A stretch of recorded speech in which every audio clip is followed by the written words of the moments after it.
Yeah. Yeah. Mics are hot, and so are we. Welcome to Lagging Out Live. Hey. We are here. We are one person short. We're still waiting for Mr. Eric July to come in here. So we're assuming he's on Central Time, so he'll be here and hopefully in a little bit. I haven't heard any change of the plans. Oh, yeah. Thank you for dancing on Soda's face there. Oh yeah, you dance on my own. He's loving. Now. He's loving himself so much. Come here, baby. If he's Come here. if is he technically playing with himself if that thing pops up and he's in his own face? That is true. Is that how that works? I would do it too. I know. See, I know there's you a would. clone of me. Hey, Get a Badger clone said of me. your camera looks awesome today. On Ooh, camera. Camera. See, that's what I should do. I should just broadcast on my computer on my phone, and I'd be all good to go. Mhm. Where are you? 3? I'm like Buffalo Bill, Hi. right? Oh, I guess I'm Blacklight Oni now. No, you're not. All of them are. I would do me. Oh, I have to move everybody around. I completely forgot. See how sexy I am? Yeah, I would do it. Yes, you're not. Yeah, definitely. Whoa! Now I multiply. There. We don't die. We multiply. We don't need more Lord. sodas in here. There we go. So there. Now we're all set up. I was wondering why you were in the bottom. Everything was messed. I didn't move everything around. That's my bad. There we go. So. I love how he looks like a dwarf.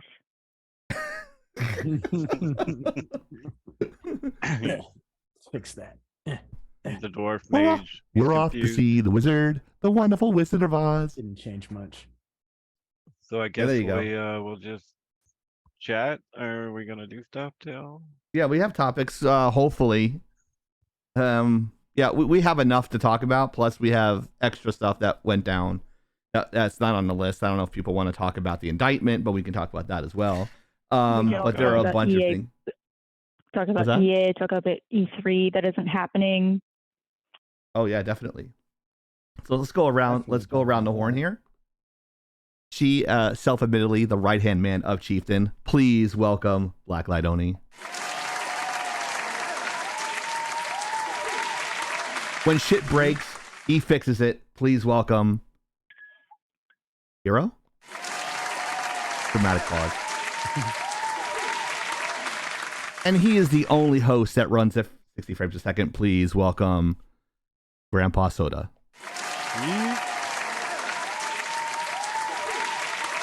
Dun, dun, dun. And we love to have all you people in here. We love you. So a big round of applause to our chat. Woo. Like we said, Eric July is running late. I don't know why. I didn't get any calls or anything like that, but hopefully he will show up because then that promotion was for nothing. But I am hoping and praying and having a little bit of an aneurysm here on that point. So, oh, my chest is tightening. Oh, that's not good. Oh, Take a oh, deep I'm breath. good. Drink some water. Oh, it's fat free. Yes. So here we go. I guess Oni's favorite thing to yell at people. Not yell at people, but I mean, I wouldn't say it's my aggressive favorite thing, but negotiations, as Jedis would say, right? sure, we'll go with that. So, the show is obviously not for kids. This is for 18 and above if you are beneath that age. This is not for you. It's also not for people who only want to hear one side of an argument without, being allowed to have another opinion. So the opinions expressed herein are not necessarily those of the hosts or of Lagging Out Entertainment LLC. Viewer discretion is advised. Thank you. Oni.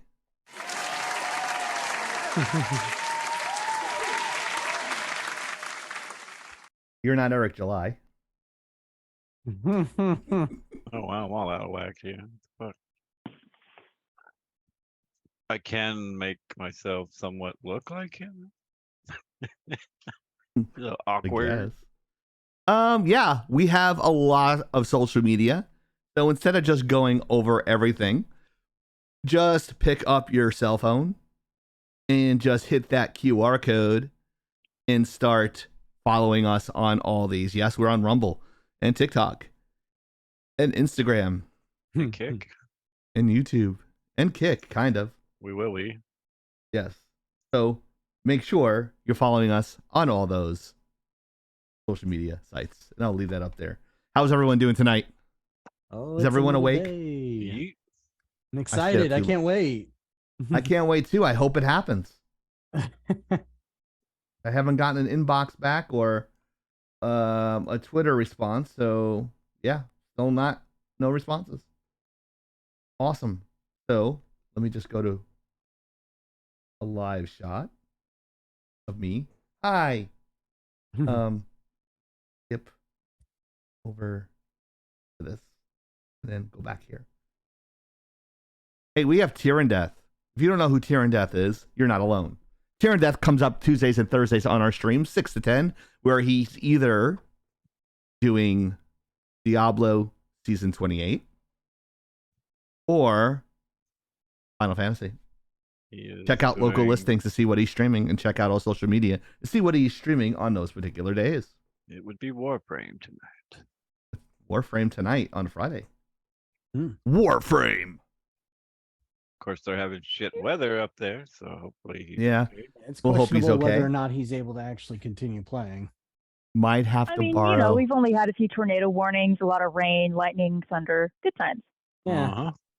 I have I think I have a pinched nerve in my neck, so it's really hard to see Oni sideways like that.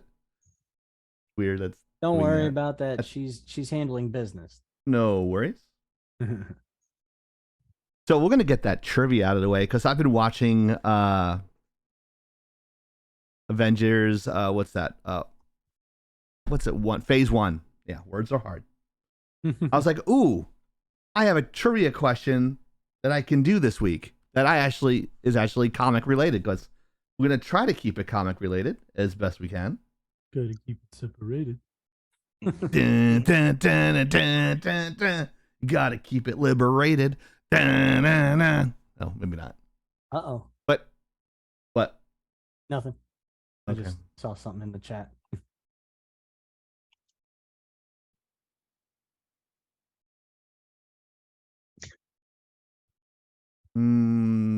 Where? Not the meeting chat. Oh, on the runner. Okay.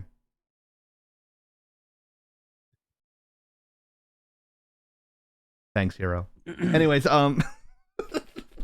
just kidding. Let's see here. Which eccentric founder of multiple technology firms made a cameo at the VIP party in Iron Man 2? We already have the answers coming in the chat. Look at that. Rogue Raven says Elon Musk. That is a great guess. What? Elon? No. No way. A great guess. Bullshit. Warren Buffett might be in there too. You thought Turns out this says was- Elon Musk. this one's supposed to be hard. No, it was supposed to be. Yeah. I thought they were still talking about the in-universe movie. I'm like, what the fuck? No, it turns out they had a real folks. Kind of like Trump showing up in what was it, like Home Alone 2 or some shit? It was like- Yeah. I didn't see the movie. And if you go, oh my gosh, you didn't see the movie, there's a whole list of things I haven't seen. well, there's You and also your a whole list sister of both. things that I haven't seen. So Ow. We want to thank Al Brewster's on Discord, Actinova, Storm Brewsters. Wolfsong, The Mariner, Hypernova, and Soda Pop because he likes throwing money and stuff because he's rich. Because yes, I can yes. write it off. There you go. Donations. The greatest nation is a donation. So please come give us some money. Give us some fucking money. Give us some fucking money. Whoa, dude. Whoa, dude. So do we want to maybe throw around some of the topics that kind of crept in that we were like, that's good, but not really good. Thank you, that we want to Mariner. really talk about it. So thank you all. I hope you like later segment if you are not Where? playing D&D by then. Where was Ticker? I seen him come in here to throw money and then he leaves. What the Sounds about right. fuck? He like threw some money and left. Unless he's on, is he on YouTube? Are we on YouTube tonight? No. Okay. I wish we'd had time to actually look at that and get it fixed. Yeah, so E3's canceled. Yeah, Oh, I heard about that. Yeah, we can talk about that. Wow. That's a freebie, guys. Oh yeah. It kind of came in today with the announcement. No, That that Oh was yeah, yesterday, I definitely. think.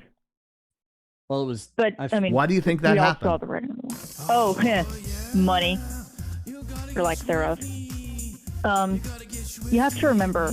So the last couple of years, they've had issues. Well, for starters, a fucking pandemic, but also with certain big names not showing up. So if you recall, Nintendo, if I recall, didn't show up at least last year, I think. PlayStation didn't show up. And there were probably others, but as a game ones, like they definitely help pull a lot of the weight. Now, yes, Electronic is only part of the name. It's like Electronic Entertainment and something else. But EA. this time, whatever, you had Ubisoft, PlayStation, Nintendo, and others not said they're not going to come over. So E3 is canceled. And if I recall, this is not the first time E3 has been canceled in the last couple of years. Right. So they have not, to my knowledge, been able to pull the same level of advertising or foot traffic the way some of these comic conventions can. So, for example, San Diego Comic-Con or New York Comic-Con, where they did do digital versions of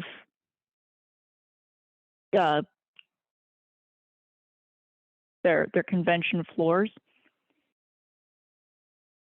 But E3, I mean, a lot of it's supposed to be held and passed around or shown to people in a live audience. I mean, the whole point is you're getting essentially experimental technologies or concepts out there to the public, and you're trying to get them all interested so you can make that money sooner, get investors.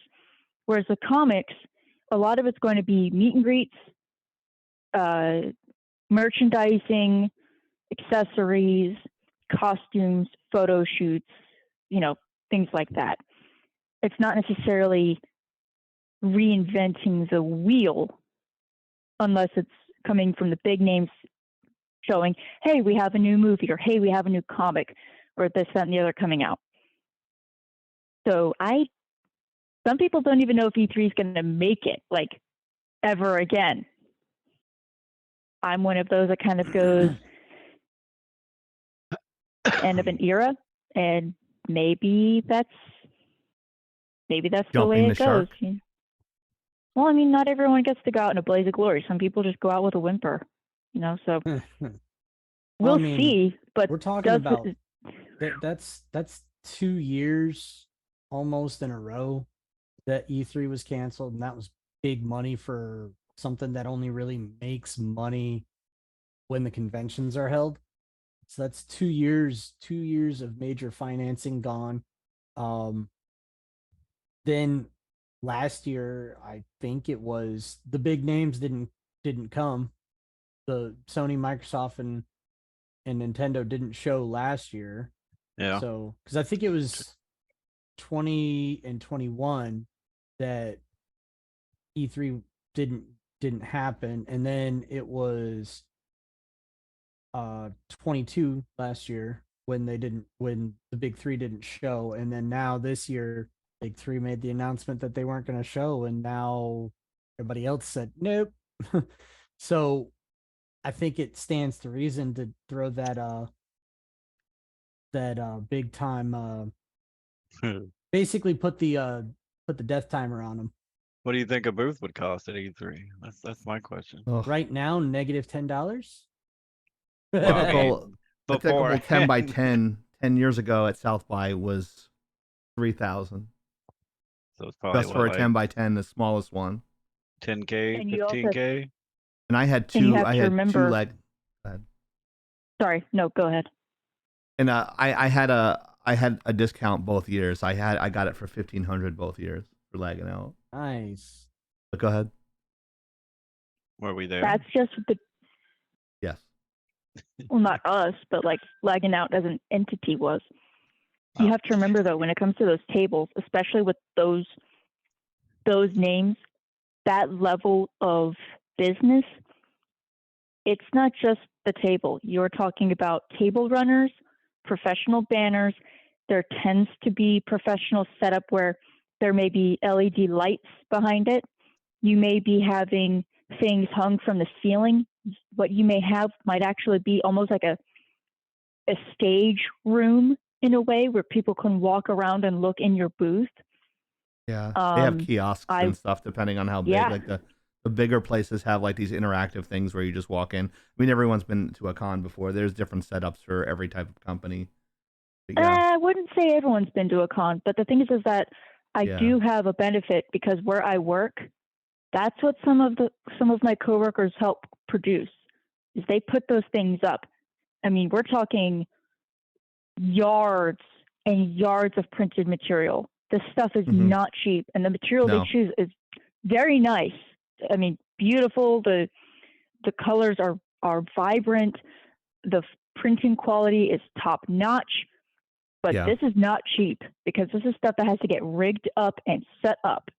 So And they overprice, like they charge you, like you get the basic thing. You get a table, a chair, and then if you want another table, it's $100 to rent the table.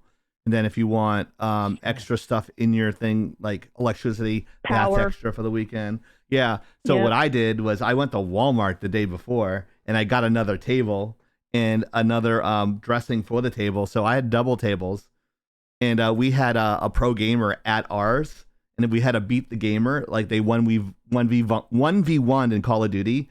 And when I said there's like a good 50 people like watching this in front of our table, I'm not exaggerating. I have pictures of it. It's nuts. It's just like a tube television, an Xbox, and Wi-Fi internet. And they were going, he was like, if you beat the pro gamer, you win a headset.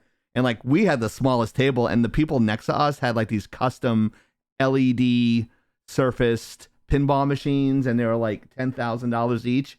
And they're looking at us and they're like, I don't understand that. So what we were doing is we're doing shout outs to the tables next to us to go, check these guys out. They're really awesome.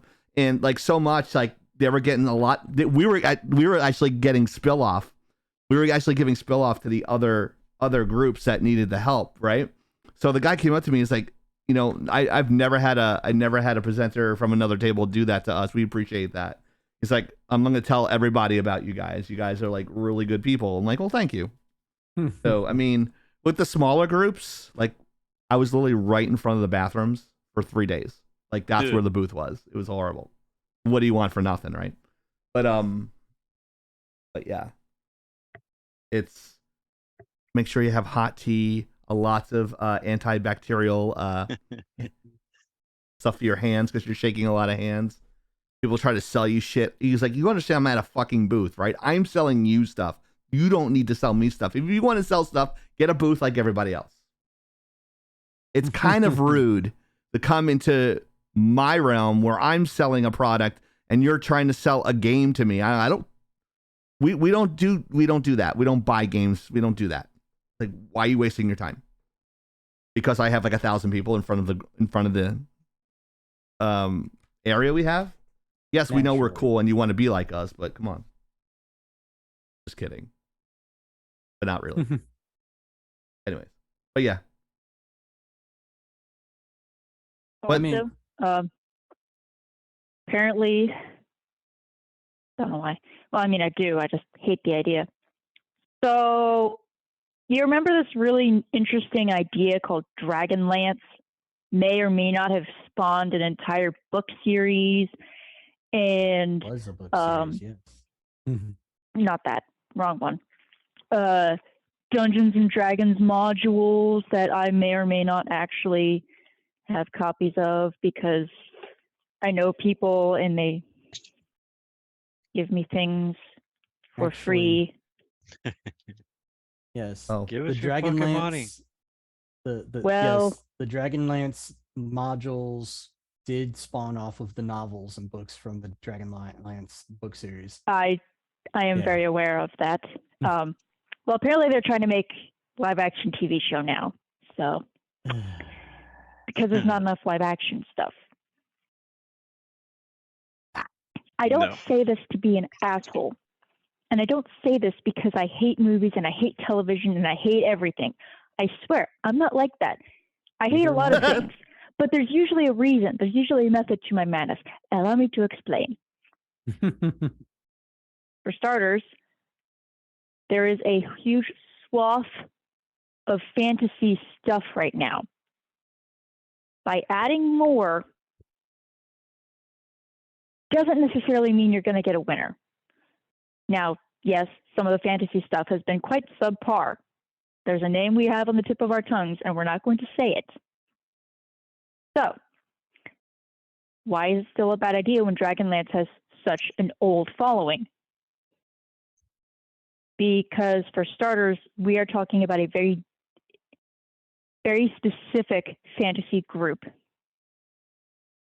that know what they like, know what they're going to want. And I don't trust a lot of these writers in Hollywood right now to not fuck it up. Also, I'm just tired of seeing so much live action stuff. I mean, do something else. Maybe revitalize the Dragonlance series. Go, hey, look, we're not going to follow the books. We're going to do something different. I don't know what they're going to do. No one knows. Rogue Raven Make your said, own shit. I'm in your fantasy group, Oni. Yes. I just love how wholesome our fans are and our Yeah. friends. And I love I mean, we've yeah. got people who are like just vibing. It's great. Yeah. I say vibing like It's I'm cool. some hip kid on the block. I'm so not hip or No, cool. I think you articulated it in a way that didn't make you sound douchey. I think that was a good way of just saying it. Thank you. Yeah. I try not to sound douchey because I may I be don't from think that's California, possible. but was not living that. I was not living that Hollywood Boulevard life. Yeah. I was on Beverly. I was on Beverly Drive. I lived on Beverly Drive, right near Rodeo. I'm so sorry. Yeah, it's the weirdest fucking thing. It's mean rodeo. like you have like these boutique like frou like little shops, and then you have a Chipotle with a Ferrari parked right in front of it. Like what the fuck? Paying $90 for a burrito. Look, I was More or less. Badger and I were like wee little tots when we lived in San Jose, California, and Oof. well, we lived in Japantown, Right. surrounded by Japanese people who were, if they weren't, they were very directly related to Japanese Americans who were interned in those camps. Yeah. Now, allow me to set the scene. Badger Please and I do. looked pretty Asian. Okay, Badger still does. You're super questionable. Asian. Well, you know who doesn't look Asian in our family? Your dad. Dad. Our dad, who is, need I remind you, over 6 feet tall. And So super you white. have very Scottish Irish. That's ultra white. That's borderline Aryan. But yeah. No, so you have this whole swath of So pale, the communities skin of is red. people. Oh, he burns and then he tans because Yeah. Well, he's got this whole community of Japanese American or there might be some Vietnamese overlap a little bit. I understand that there's a lot of contention there, but I mean, Asian communities tend to kind of come into groupings because of some shit that happened. It was the 90s. Well, then you see Yeah. this one white guy, and you can literally see him because he's taller than everybody else. Except they really respected my dad because my dad did this really nifty thing called respect the community and take care of his family. So he would take us out on adventures like going to the mall or just playing in the yard or whatnot and just be there. And the community members saw that. So they liked my dad. He also didn't take shit. So they also knew, hey, look, if something goes down, call him. He's game. He's cool. So yeah, because back then my dad had a really bad temper. It was very, very short because there were a lot of people who liked to try to do this really bad idea called fuck around and find out. They tended to stop Right. finding out because they stopped fucking around. Especially because, again, my dad's over 6 feet tall, and he definitely didn't have the most pacifistic-looking expressions back then. Even as a little kid, obviously, I still think my dad's awesome. But to a stranger who doesn't know him, he might be a little bit concerned. It turned out okay. So, yeah, Japantown was very interesting. I remember going back with my mom and Badger. This was like 2010. So it had been a very long time. But it was definitely really cool because you could find things that are not supposed to be sold outside of Japan, but they were anyways because Japantown. So I also remember Badger and I saw the opening of a Lolita shop, Baby the Stars Shine Bright. I think that was it. Yeah. So very frou-frou and, very girly. And then they also had giant books of manga. And one of them was, and I never remember the actual name of it, but I remember the main character. It's an old Rumiko Takahashi title. It's Loom or Lum. Basically, like she's a space oni. And it's Did she have a like really big X-Wing fighter helmet? Yes, I do. Not the size, it's how you use it. Whoa. It's a little bit dark because it's dark in my apartment. I like it dark. If you put that on, that's going to be screen grabbed and put on Twitter. You know that, right? Yeah. Oh, yes. I want to grow big and strong, just like my dad. Dark helmet. I really would like to see that. I want to request it. All right, here we go. Here it is. We get a $10 PayPal tip. If Oni, it cannot come from Badger or any of you motherfuckers who know me in real life. You know who you are. IRLs, yeah, no IRLs. So anyone else that wants to donate $10, then she'll, if it's okay with Oni, is that okay, or should I do it? Should I do a higher one? Because I know you don't want to do it. Quick, somebody send me their PayPal. I'll send you the money. I would. I don't want to. I kind of threw her under the bus. I don't want to. I feel bad now. No, you didn't just throw me under the bus. You're like, hey, bus, back up. Get her again. She's still twitching. Hey, the cowboy hat is free. How do you think I feel? I put product in my hair. It's gonna get all crunchy if someone does the cowboy hat thing. And which bus are we talking about? Are we talking about like a regular short Where's bus? Ticker? The School short bus? bus. Double-decker bus? Oh, here, let me see what. The tour bus. And you can't give anyone money, Soda, to do it. No, I'm seeing what Ben's doing. Campaign finance laws. Okay, Sorry. Trump. Skin hook.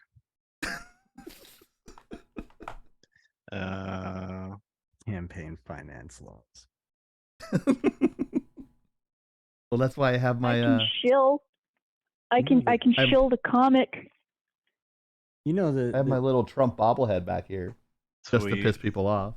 I think I have a Trump autograph still somewhere. I got a bunch of stuff back there, I mean, just like I'm random going- stuff. I'm like, I'm putting everything in my background tonight. I think it'll be funny. I'm going like full arms here. Just saying. Yeah, yeah, Motherfucker, don't make me get my flamethrower. yeah. It's like long-range Biden's gonna torch. take all your shit. Well, he's got to go get the chocolate chip ice cream first. But other than that, Well, see, I got my daughter's bow and arrow right here too. oh, there we go. Young. Mini Hawkeye. Called Hawkeye 2. Yeah, Hawkeye sucks. not Hey. as much as Oh, the oh. Flash. He should hang out with Spider-Man. I'm just saying. Flash. We sucks. could also bring up Jeremy Renner is apparently making a very good recovery, Yes. Oh, good. which is I very good to hear. Yeah, he's walking, found out. so Yeah, he's doing okay. I found out a little more about that story that I did not know. He wasn't just, digging somebody out that their car got stuck. He was rescuing somebody from the Yeah. snowcat. Yeah, those things are like huge fucking tank things. They're very heavy. He literally was pulling somebody out of its way as it was rolling away when it crushed him. And it actually, from what I understand, turned out to be his own nephew. Oh yeah. Mm. Like that He's a in and good of guy. itself, like, bro, the Jeremy Renner is kind of up there with the wholesome people. Oh yeah. I'm just saying. Oh yeah. Like that list was like, I felt like that list was incredibly short, and don't get me wrong, it really is. But finding out that there's more people that are actually on that list of very wholesome actors and actresses, that's insane. They don't like Hawkeye. And you don't have to like Hawkeye, but I find it hard to at least not respect or tip my hat to someone who Yeah. Of course. does good for others, But there's regardless of what it could put regardless of what danger it puts him in. He probably wasn't thinking, "Oh my gosh, I could get hurt." He was probably thinking, "Holy shit, my nephew could almost die. He could die." But we have to agree there's plenty of people that do good out and get no credit, and you know, Oh yeah. somebody famous does something good and all of a sudden, oh, Well, that's the thing though. Being famous is a blessing and a curse. Being a nobody, being allowed to do what I can do, regardless of who will or will not know what I'm doing, I think is actually more important. Now, with fame, let's use Keanu Reeves as an example. Having the ability to make so many changes, You're to amazing. help people close or foreign to you, that's a gift, because then you can also show other people hear about it and they want to do good, or they want to be a little bit better than they were yesterday and the day before that. Him being in the financial situation he's in and has been for a while, was able to help out his sister. So I have a news break.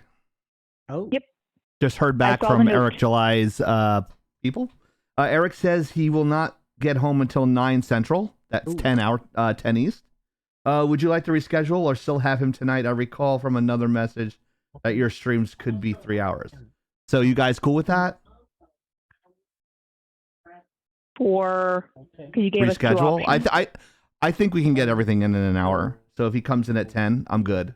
Oh yeah. And on top of that, bring converter. 9 you know, I don't care. Sorry, I 9 was coordinating something with the EST. missus. is You're good. fine. Must bring viewers. No. Bring followers. All right, fantastic. Go ahead, continue, Oni. I just wanted to give an update to No, you're our good. chatters. So having the ability to enact change with, the financial security he's got, that's a gift. But he also tried to do equality. Steve Buscemi, donating his time and helping people in arguably one of America's darkest hours in current times, but not saying anything about it. Other people brought it up. That's something. But it doesn't mean people aren't doing things in their own personal lives. It could be something as simple as, calling somebody when they're down and just checking in on them. It could be helping cover the bill of something expensive so that someone else doesn't have to worry about that. Comforting someone if they find themselves, lost. That's still important. There are things we can do as regular people. And this whole obsession with fame and glory or just being famous for famous's sake Fortune and glory. really does. Indiana Jones. It bothers me. It really bothers me because it does some really twisted things to people, and they think it won't change them. But if you think you're not going to change with fame, you are fucking wrong. I mean, PewDiePie's changed. I like the PewDiePie of now. He is actually, I think he's a better man than he thought he ever would be. Because most people thought, oh, he was going to be just a cringe content creator forever. But PewDiePie has, he's living his life. He's got the I dream. want to get famous and get a smart girlfriend like he got, a smart wife.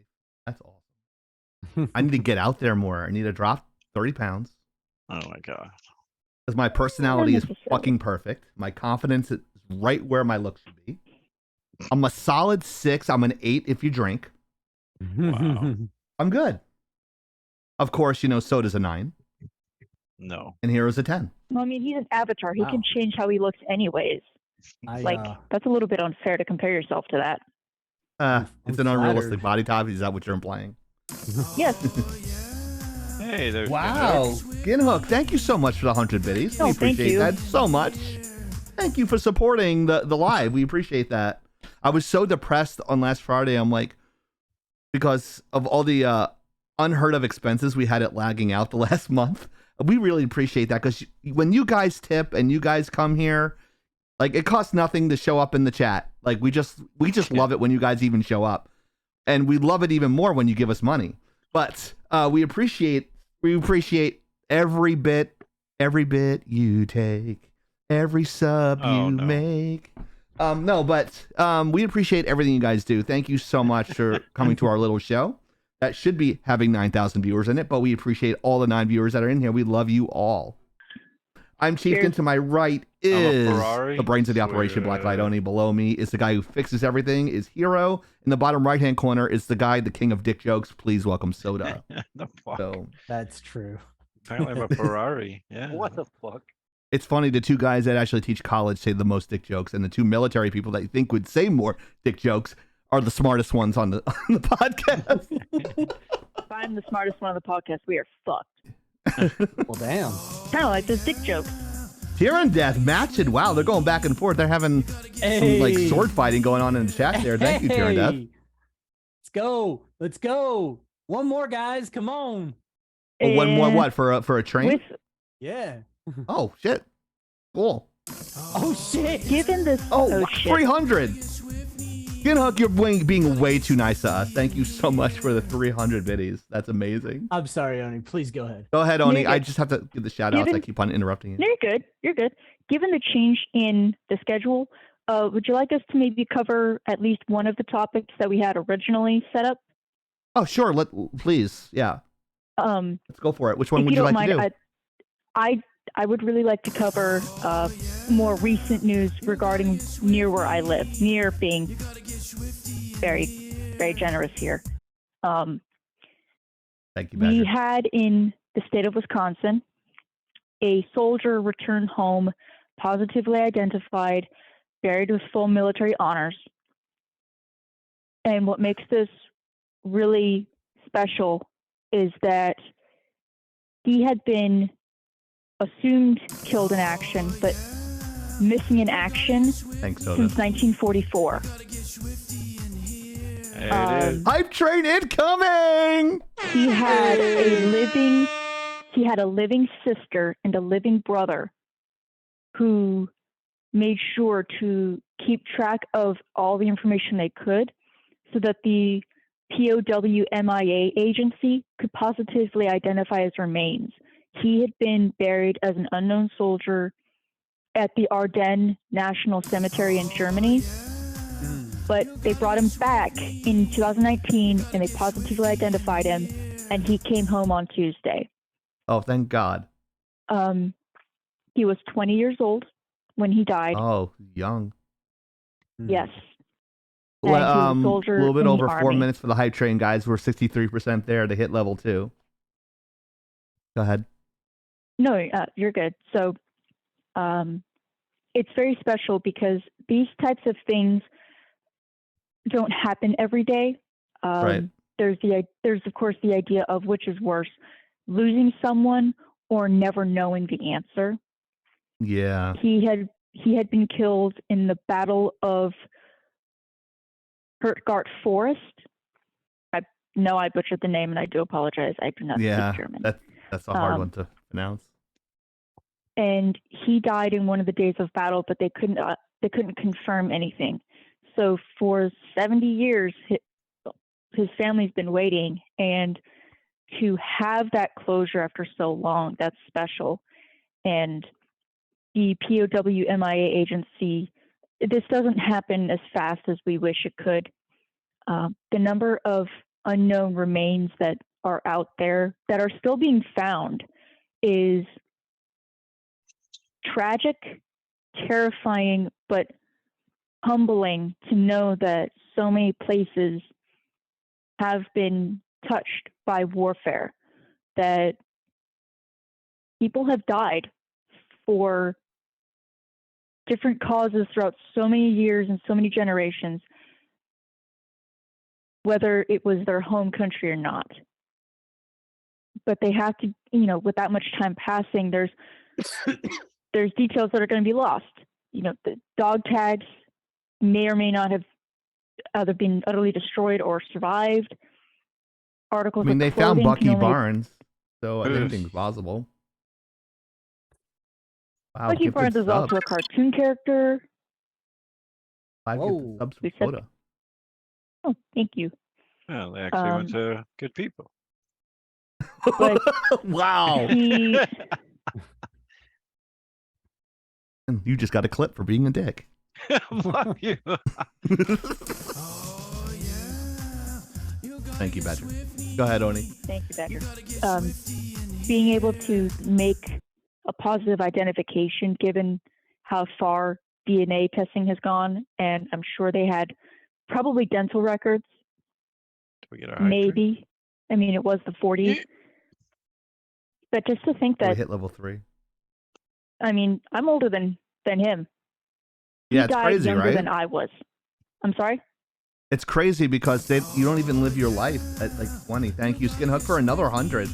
No, You guys- I mean, You guys are gonna 20 even years make old. me cry at this point, and that's not easy to do. But I'm shaking right now with all the love that you guys are getting in the chat. I can't believe it. Go ahead.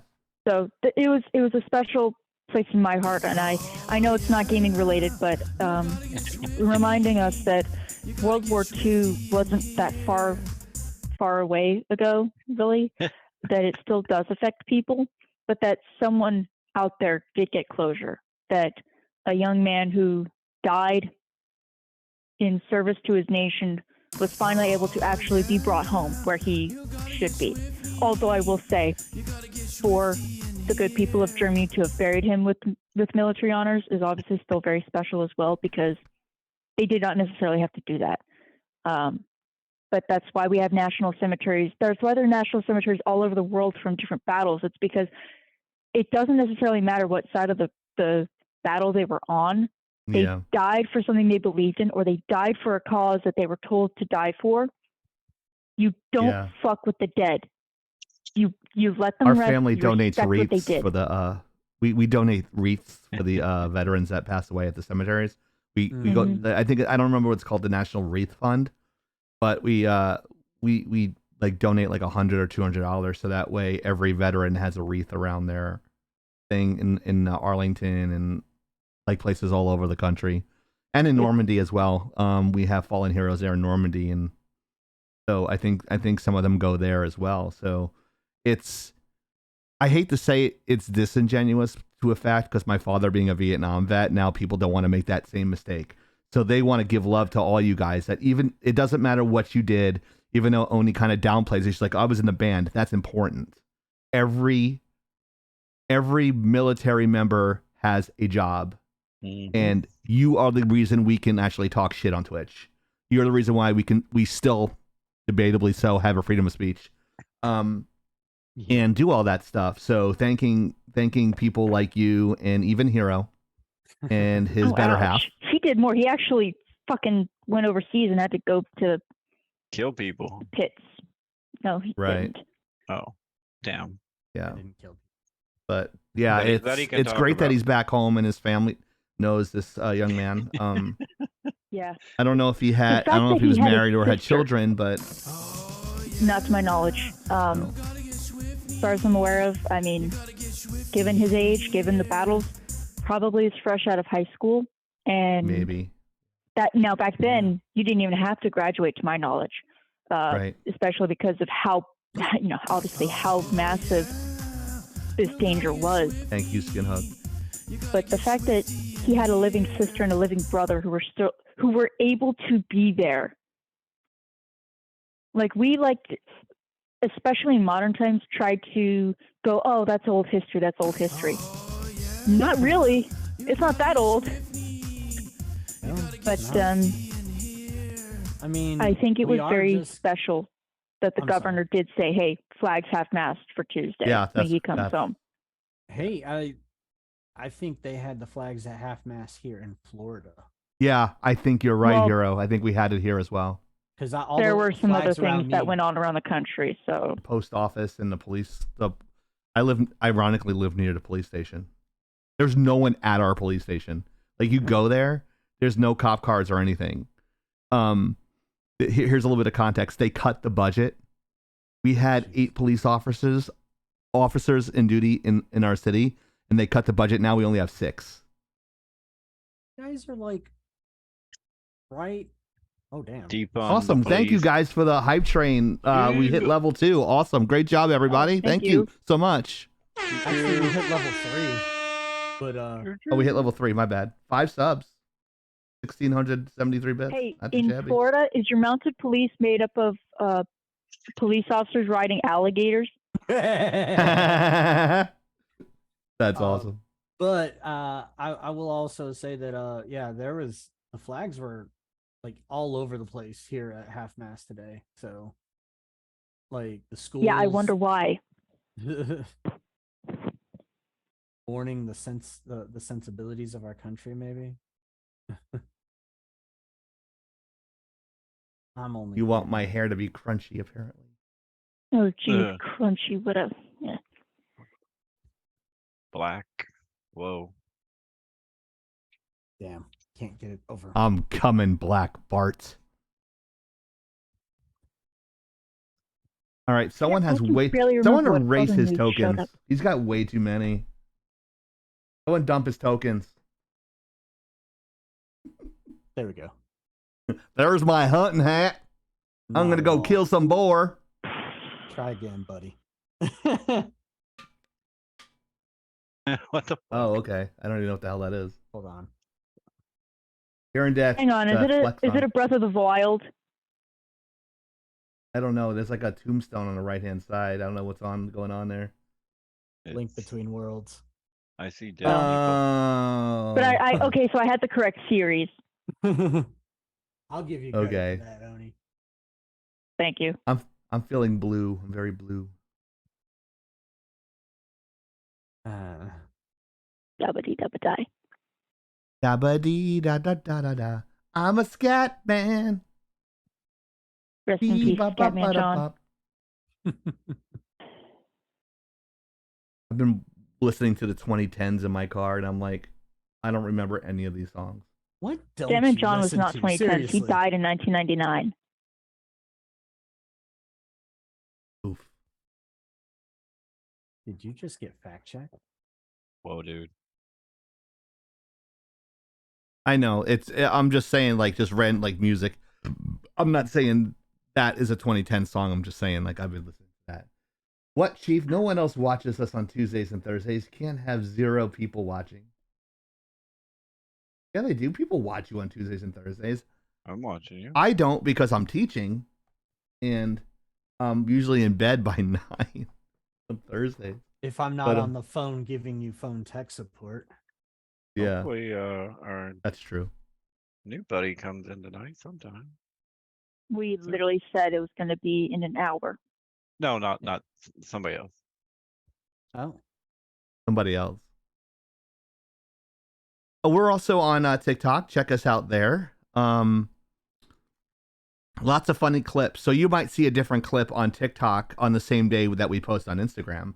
Matter of fact, you will definitely see different clips posted on different days on all our media sources. So you want to check all 3 of them daily for the latest dick jokes by Soda, or me saying something stupid and Oni correcting me, or Hero going on and on about a subject nobody cares about.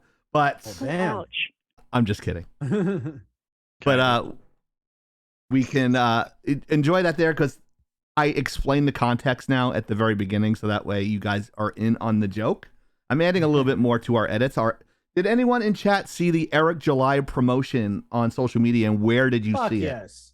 I did. I think I saw it on Yeah. Twitter So what did you and guys think of Facebook. that Eric July promo? Ooh, is that next, Oni?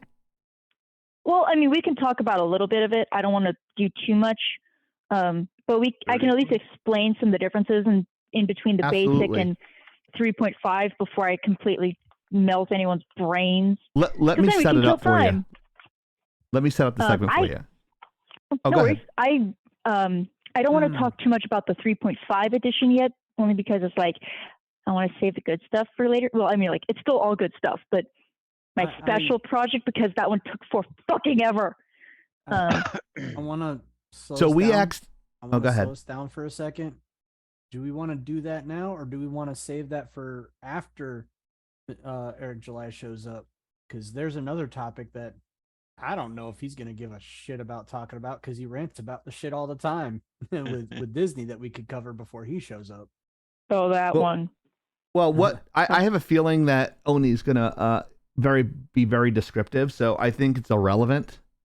That's a nice way of saying she's gonna be long on the topic, which is fine. Beauty. But it's okay. Let's do a couple now, do a couple later, so that way people get to figure out what we're doing. So the whole thing is that I was telling everybody and staff, was like, we're doing all these serious topics and we want to do a lot of video games. We want to do a lot of like movies, but we want to do kind of something fun. So at our pitch meeting, I suggested, actually someone suggested, it wasn't me, that Oni turns us into D&D characters. And she tells us what we are, what our charisma is, and that sort of thing. So Oni put all this work into it on every single host on the show, and including Eric July. So what we're gonna do now is Oni's gonna. Would it be okay, like just do a couple now and do a few later? Oni, would you be okay with that? Sure, because I'm gonna have to explain a little bit about old basic edition D&D. I don't think you'll Because have it's to not how explain any of that. 3.5 works. Oh, trust me. Because you remember that statement I keep making that race is not class? Right. Wait, Badger. In said- basic edition D&D, it kind of was. Elf was a class and a race. Fighter Oh, okay. was human race, but it was a class. Magic user was a class. So ignore all the 3.5 and beyond things I've ever spoken about. We're going back to some of the roots of Wax on, D&D. wax off. Oh, wait, hang on. Let me take off the shiny thing. Oh, look at that. It's so pretty. So I keep it like in here. I was Yeah, in the leaflet, right? very, oh yeah. Yeah, it's all nice. Shiny I do want, I wish I could get it more professionally done, but still have to do. And I'd like to get more because I know people who have old things and I like old things. So Old things scare me. Can this, we do a shout out the to way, Princess Jamie too? Yes. do it. Yeah. So apparently, Princess. If you guys don't know who Princess Jamie is, she's a very popular streamer, or was. She's retiring from streaming, but an unfortunate circumstance. Someone broke into her house, abused her animals, and killed her boa constrictor and put it in the oven. Like someone no. broke into her house and did all this stuff, and I won't describe what her family situation is, but the family was traumatized and stuff like that. So everyone here at Legging Out wants to send our love to her and hope she's okay, and I hope they find the person. She thinks that it was either a kid or a crazed fan. So everybody, please be careful if you do stream, or make sure you lock your doors because we're in hard times right now. So our love going out to Jamie, making sure she's okay, her mental health is good, and prayers go out to her on behalf of me and the entire Lagging Out staff. So we love you, Jamie, and we hope you're okay. Yep. Don't be afraid to reach out. Yep. You are not impeding on us at all. Well, maybe Soda, because he gets annoyed by everything because he's mean. But Whoa, how did I become the one I'm that just hates kidding. everything? No, I thought that no. was Hero and Nova. I don't hate everything. Yes, so in just most D&D things. in D&D Basic, they didn't have too much to go off of. Yes, they still do it based off of like dexterity, which is how flexible, dodgy you are in terms like physically dodgy. -10. Charisma being like how charming you are, which can also factor into how attractive you are. Giggity, giggity, Constitution, giggity. namely, how durable are you? Strength, self-explanatory. Intelligence, that's where most of your magic comes from. Intelligence is for your magic if we're talking about certain types of spellcasters. Some use it based on charisma. So I must be the smartest one in D&D then. But Yep. if you use it based on faith, it's actually based on wisdom. Wisdom being street smarts is essentially how it's usually explained. It was me So I had again. wisdom, intelligence, constitution, dexterity, charisma, and why am I missing one? Someone's going to say it in the comments, and I'm going to be like, I'm sorry. HP, Constitution. No, I have it. Strength, intelligence, wisdom, dexterity, constitution, charisma. I just apparently can't fucking count. Shock. We all know if you get pregnant, if you bodyguard together. Haha. That's What what the Rogue fuck? Raven said. Whoa! Wow. The only classes Not without available. Viagra. Whoa. Go Anyway, ahead, Oni. the only classes available in basic Dungeons and Dragons, this is from 1981, were clerics, dwarves, elves, fighters, halflings, magic Oh, no. users, and thieves. Now, let's remember, thieves are humans. Magic users are humans. That's racist. Halflings are now considered a race. Fighters were humans. Elves, obviously, are elves. Dwarves, same thing. Clerics are humans. Hero looks like an So- elf. He's so low on his chair right now. Look at him. Oh, jeez. No, these are That'd be a based off dwarf. of some of the like Shakespearean elves, which were human-sized, not like the Celtic version of an elf, which may or may not be short. So clerics were based off of their strong suit was wisdom. Dwarves were obviously strength. And yes, I am double checking to make sure. Elves were strength and intelligence. Fighters were strength. Halflings were dexterity and strength. Magic users were intelligence, and thieves were dexterity. So you did not have anything for charisma at the time, which, kind of sucks, but that's how it goes. So, looking at my notes, because I had to keep a small list going on. Chieftain, because of your more religious background than the rest of us, and because of your experience, I put you down as a cleric. Ooh, interesting. Ah. So, Yeah. Hero, I had you down as a dwarf. The irony. Soda, I had as a magic user. Ew. Tear and Death, I also had as a magic user. Badger was a halfling, which, fun fact, that was actually one of her first D&D classes or D&D races that she chose when we started playing 3.5. And when he comes in, I will reveal what I chose for Mr. July. But those were the classic. He'll be coming in about Version. 45 minutes, folks. Yep. Hey. So I'll leave that little nugget for later. But yeah, Racist. they were very, very limited back then. But they, to be fair, it was kind of like we're just barely starting off building a world here. You know, we're trying to expand a company. They started making Dragonlance not too long after this. And before you ask, did they have an epic level version of the book? The answer is yes, they fucking did. Look at that shit.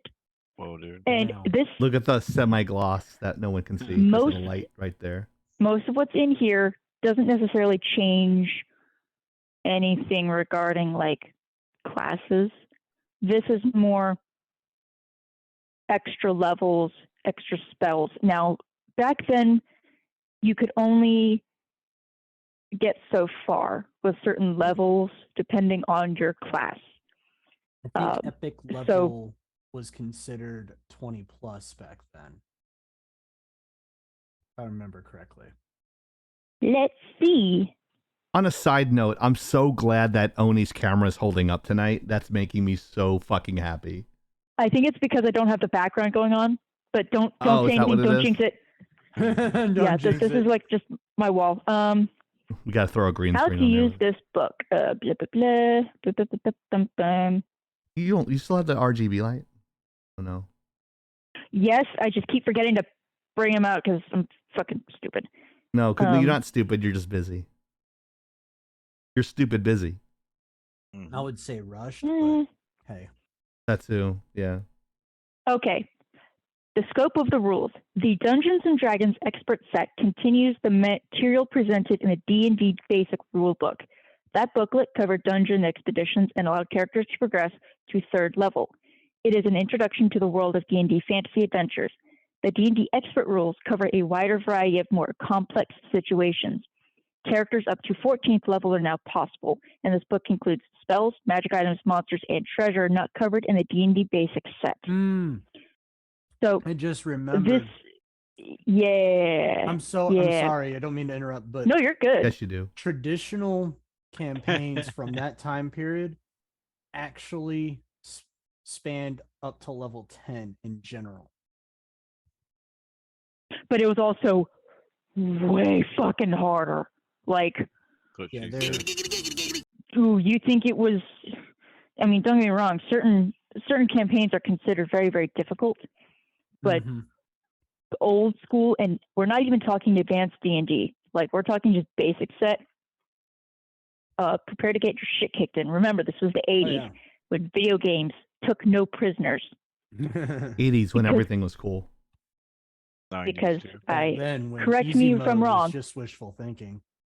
One game, Battletoads. Oh god. Aw. Ninja Turtles. I'd always thought Battletoads was a knockoff of Ninja Turtles. Yeah. And to me it Yeah. was like a turnoff. Point. I mean, But with they also had with Double the new Dragon, changes, which was the same premise. Ooh.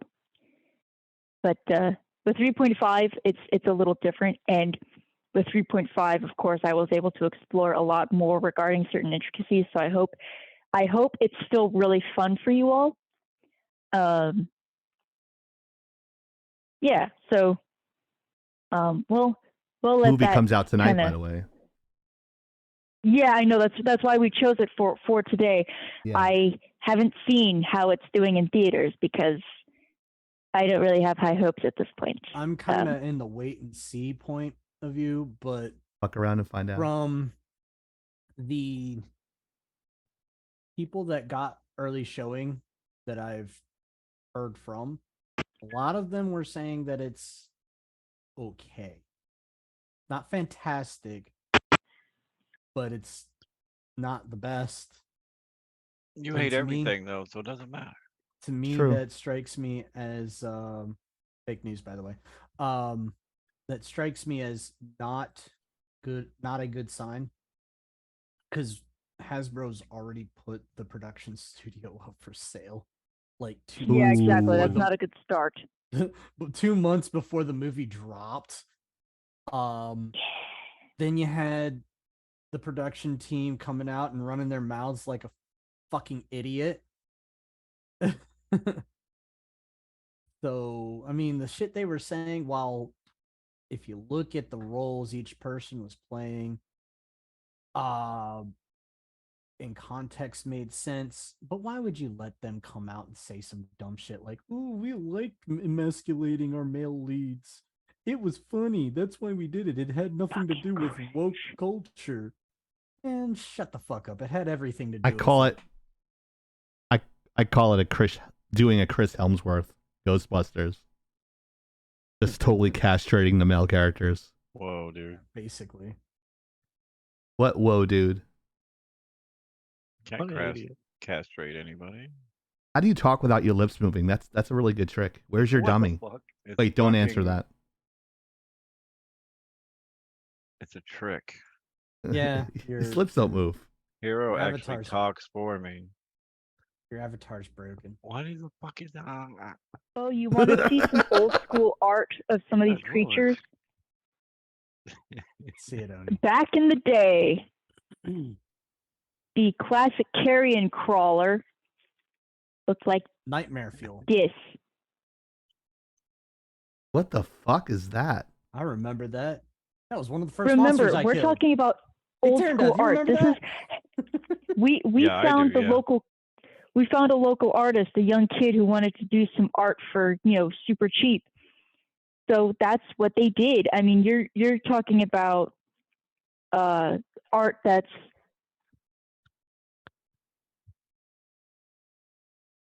Uh-oh. Oh. like that. Oh, there we Excuse go. Well, let me go to that You know, shot. Hold it's- hold it there for a second again. Hold on. Let me go back and there we go. Okay. Thank you. We're talking about old school art, and was it great? Not by a lot of artistic standards, but it's a part of the history that makes D&D so special. You see the progression of how they came to be where they are, and I like seeing the old ink strokes. I like seeing the sketchy quality. the very gestural style. I call that the Robin Hood Disney era type of drawings. It was Ugh. just Yeah. it has so much Jungle Book character shit. to it. I think this book is where they introduced a creature that does feature in the movie. I want to see if I'm correct. I've only flipped through some of these because I It's try not called to touch them with my Hero. grubby little hands. The Destructor. The dwarf. jeez. Oh, no. I'm talking. Hero, the evil dwarf that fixes That a your narwhal? computer. Fuck Oh. is that? That is a narwhal. Well, how'd it do? Uh-oh. Of course, she finds the narwhal. Oni's Shut the fuck favorite character, favorite mammal is a narwhal. It might be in a don't- trivia question next month. I don't know because I also like giraffes. Oh, that's I true. just love critters.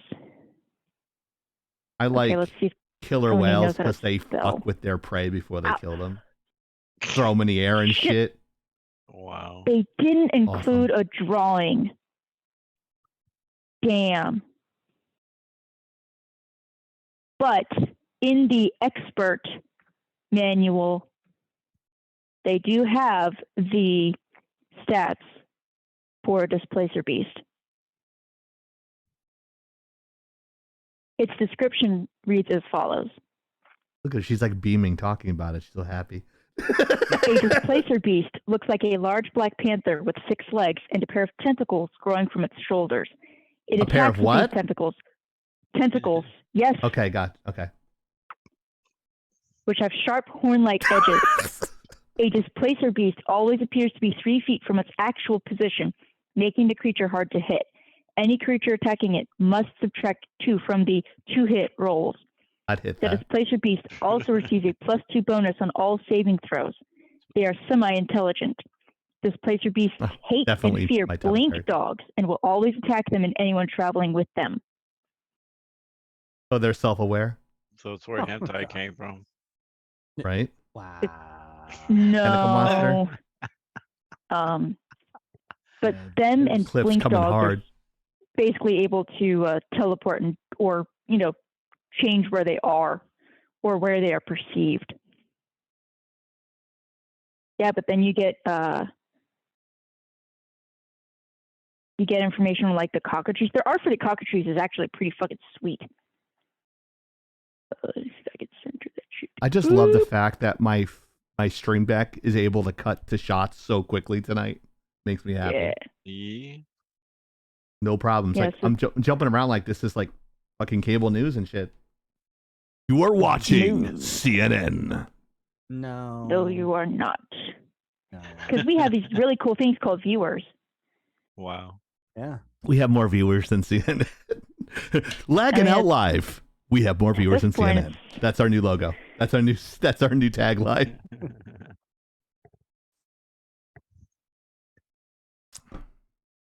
I shall be right back. Hero's chair. Okay. Coming up. Here At least comes he's doing Hero's it chair. while, yeah, at least he's doing it when it's really just us. I thought he was locked out of his room there for a second there. He's like Oh playing no, with the that door was handle. hilarious. Yeah, Like, I I don't do think anyone will- appreciate you all. Sorry, Go ahead. I'm not I saying do- anything of value. I do appreciate you all indulging me with the Dungeons and Dragons stuff. It's just one You of those love pastimes. like you really love to do it, and I think everyone in chat actually sees your passion with how much that you really enjoy it. So not really my thing, but listening to you and you making it like so exciting and making it interesting for me is a whole that's a big deal. So I'm like, oh, this is cool. Like I really like the really well thought out things, and the lore is pretty interesting, but I'm more a visual person. So that's Oh, the yeah. only thing. I was like, oh, show me a picture of it, Oni. But which Whoa. you were doing in the book. But that's what I like. I'm like, oh, show me the characters. That's what I really particularly enjoy. No, the art, especially if you get to some of the really old books, and I do mean books. I'm old. The art gets really cool. I mean, some of it's kind of cringe, honestly. You look back and it's kind of like looking at your art book from when you were 10 years old and you're like, damn, I was bad at this. But it's because you had the knowledge of today to look back on. Right. The art back then, obviously, was of a very graphic novel quality. Oh, there Uh-oh. goes my fucking Zoom. First one of the night, folks. Here we There go. we go. Sweet. But Well, it's okay. still very special. And you Hero have did to it. also remember, a lot of those books don't exist anymore. They probably didn't survive. So if and when you find them, it's like gold. You know, I've had the honor of seeing some of these very old books in person. At some point, I want to own them. I have been given the opportunity to possibly purchase a few because I'm pretty close to the birthplace of D&D. I'm about an hour and a half or so away. But it's obviously not the same as it used to be. So there's something about when you see the initial, the beginnings of something that's really special, especially because I wasn't around back then. So I like some of the old stuff, and I really liked the art of 3.5. I think 3.5 had this really great blend of just before a lot of digital art took over, where everything looks super duper clean. I like the more graphic quality of the art, of being able to see where the different washes of paint were, or the blending and the textures going on. I like that. 5 just seems a little too clean to me, and it's just not my thing. But also, 5 elaborated on things I feel like they didn't need to elaborate on, whereas 3.5 still let the mechanics kind of go with it. So the DM could at least, do their thing, but the characters could role play whatever they wanted. It didn't start getting super precise just yet. So yeah, we're gonna leave my 3.5 a deconstruction for later because I have a lot of shit. Don't know There's a that lot I'd of call it shit. deconstruction. What's that? Said I don't know that I'd call it deconstruction. Well, in a way, because I'm essentially looking at you all and putting you through the lens of D&D with how I perceive you. So I'm having to take note of different qualities and traits that you have to put it to what I think best matches your personality. And I really hope none of it comes off as rude or anything. Everything was done just out of what I see of you all. How dare you? With Badger might be a little bit Tongue in cheek. it might be unintentionally a little bit more funny than it really needs to be. What the fuck? But No, I think that'd be very appropriate because Badger seems like the type of person that would lean into the comedy. Rogue Raven wants to know what type of BDSM Oh, character God. she is. That's The look. I mean, I I'ma don't know let what it your rip. tastes are. I got you, Rogue. I don't know what got your you. tastes are. I got you, Rogue. I'm gonna let it rip. The Dami Mommy. Oh no. Welcome to OnlyFans Twitch edition. Wow. And it wasn't me or Soda who said that, just for the record. That was Rogue Raven. 89. Make sure you check her out on her stream whenever she streams. She's funny as hell. Kink shaming is my kink. Nice. Remember, we don't shame out here unless you're into that. I am currently building a dungeon, Rogue Raven. I need some pointers.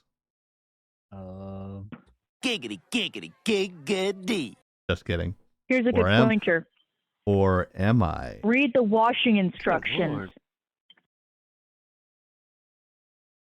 Might be over on her stream tomorrow, and then like Rogue Raven's crying and laughing. That's funny. So if you like our content, guys, please tell your friends and tell those friends. And then we have, all of a sudden, we're popular in junk. And then we can do like massive giveaways of consoles and stuff like that. Which is Hey, what I'd love to do. like- When I can find one. in all When I can find one. seriousness, I'm gonna shout this out. Oh boy, here we go. Rogue Raven and Mariner are working on doing a collab. Awesome! And that's I what he live was for talking this about. It's going to be called the No Camera Stream. the The No Cam Stream. With Rogue Raven and Mariner. That might be an interesting to watch. I would love to see how they bounce off each other. Oh yeah. And, I eagerly await. I eagerly await hearing word of how this goes. Aha, no cam, all glam. There you go. Make sure you guys check out Deep Dive Gaming and Mariner. Two great streamers that you cannot live without. That's one Two great streamer you streamers just that mentioned go there. great together. They're like Reese's Peanut Butter Cups. That was one streamer that you mentioned there. Two different names. It's Mariner and Rogue Raven. Sorry. There you go.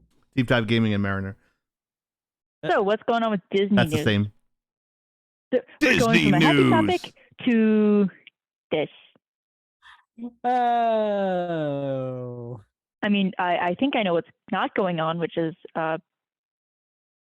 hiring. Okay, I'll go ahead. So Disney pulled the okie doke on Florida. That's the title. That's it's literally what it sounds like. They tried to pull a fast one. Giggity, giggity, giggity. Did it On feel the good? same day that the Reedy Creek Improvement District Board was disbanded, right before they were officially disbanded, signed into the bylaws of the Reedy Creek Improvement District agreement, effectively, all final say on changes to the district has to be approved by Disney, the Disney company. They wrote it into the bylaws, sent it to one of the Orlando publications, news publications. I don't remember which. Orlando Sentinel. Yes, the Orlando Sentinel. It got published, So that meant I got a ding ding for that. yeah, Well, There you go. you got a ding it ding. met or ding the dong. public Ding knowledge ding ding ding ding.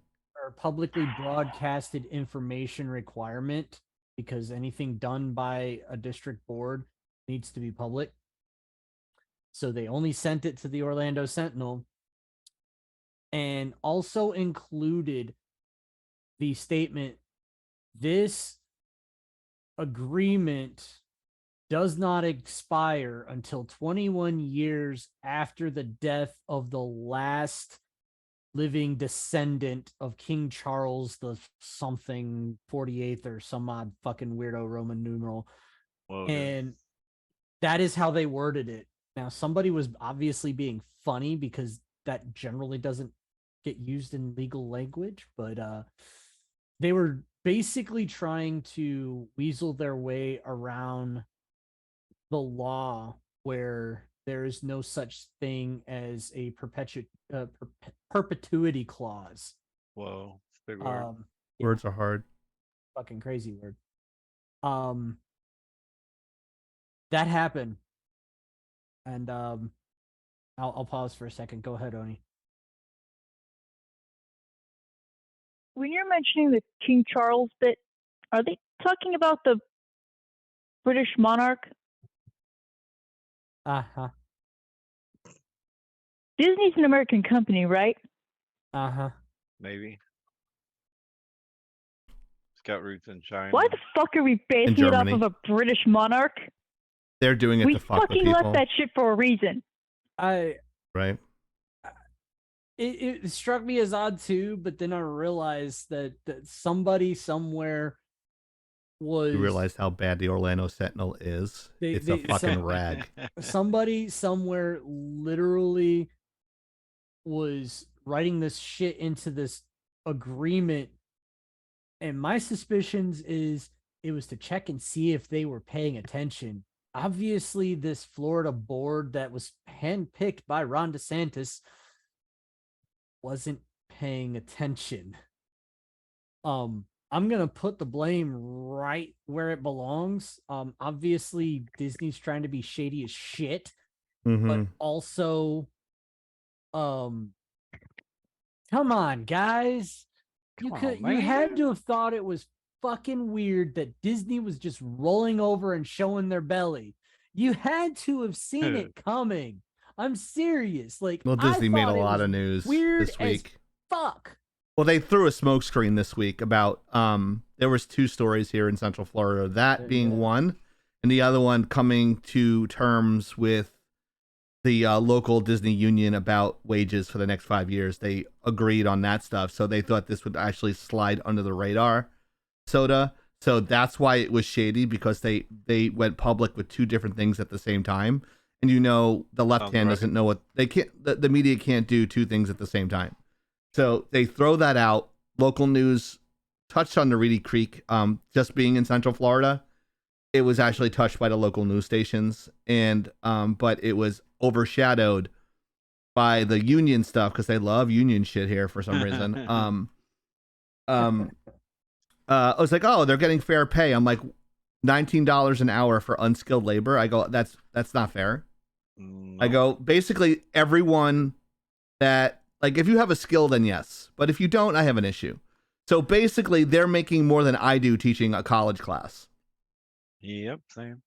Master's degree, no skills, no schooling for apprenticeships or mechanics or anything like that. No. I'm like, great. Because you know who's going to pay for that? You and me. You and me. And you have to sell a kidney to get into Disney now. It's $25 for parking. It's $125 a day. Not to mention the food. You easily blow $1,000 when you're there. Dude, Easy. $1,000 a day at Disney, no matter what park you're at. 4 years ago, I was looking at a Disney trip, and 4 years ago, you could easily, to go to Disney, see everything comfortably, ride everything comfortably, and not starve yourself, you were going to break between $5,000 and $6,000. Holy easily. fuck. On a 5-day trip. Yeah. That was Yeah. 4 years ago, maybe Yeah, 5. it's about. Think local residents get a discount. Big fucking deal. They take like what, $25 off. Big fucking deal. I But, can think of other things I'd rather do with 5-6 grand. I know, like a cheap place to go is Disney Springs. The parking's free and you can walk around in there, and they have cool shops. And the art of Might I Disney. suggest Go ahead, you may museums? suggest. Museums? What? You can't ride a museum. Well, I mean, No? sure you can. The police might have an issue with it, but it's only illegal if you're caught. You know what? I'm gonna Museums are for smart disclose- people. I'm gonna disclose something that I did on a trip a couple weeks ago. Do we want to hear this? And will it break toss? Well, Did Depends you go on to the which whorehouse? depends on which hour we're talking about here. The 10 but, o'clock hour, it's a different story. But really, like, seriously, what I did for less than $1,000. In fact, it was a little bit over $700. Went on a trip to. It Chieftain's was house. supposed to be New Orleans, but but Jesus, guys, distracted. Be a long Sunday for me with all these clips. I went on a trip to New Orleans with the family. We And you showed your rented out a hotel. It was an overnight turn and burn. You Mhm. get to go to the And cemeteries. we went to Cemetery. What? That's like the Close. best part of New Orleans. If you don't go to the cemetery in New Orleans, you're not having a Let him trip. tell the fucking story. He'll never get done. Yeah, he's never gonna get done anyway. So. Maybe if you shut the fuck up for 5 minutes. Okay. And for things you can do for free, for everything else, there's MasterCard.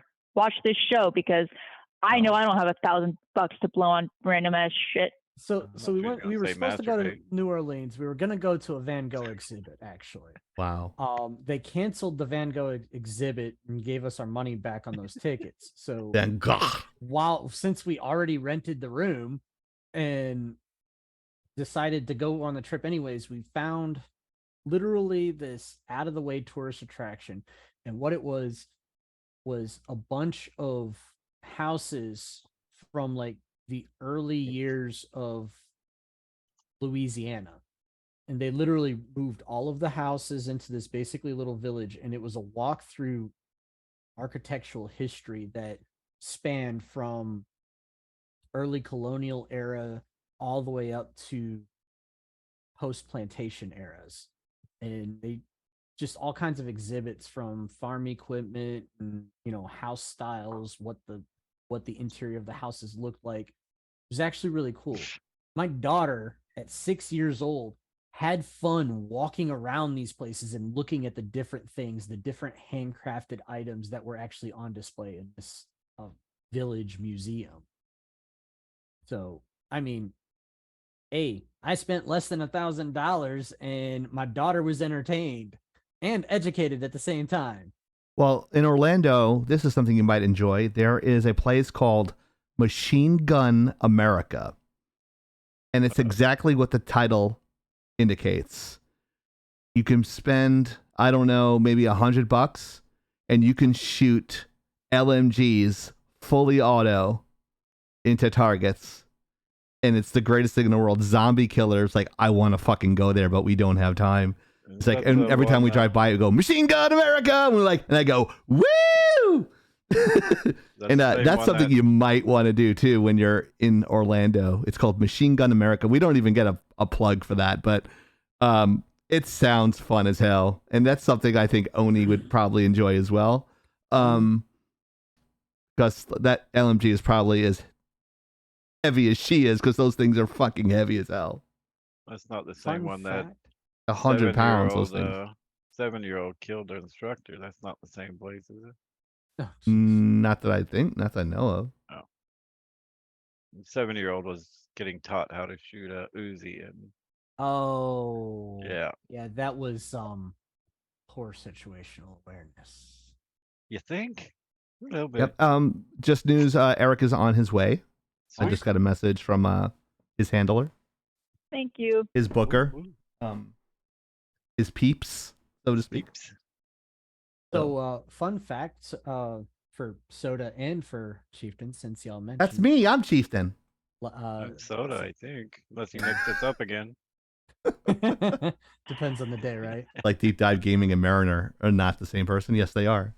No, you freaking said Deep Dive Gaming and Mariner instead of Deep Dive Gaming or Rogue I know. I Raven. said I'm being sarcastic. That's why. Never mind.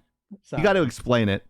I This is understand what not you're as saying. funny. We've had to Um, do this lately, haven't we? Explain jokes to Hero. What the fuck?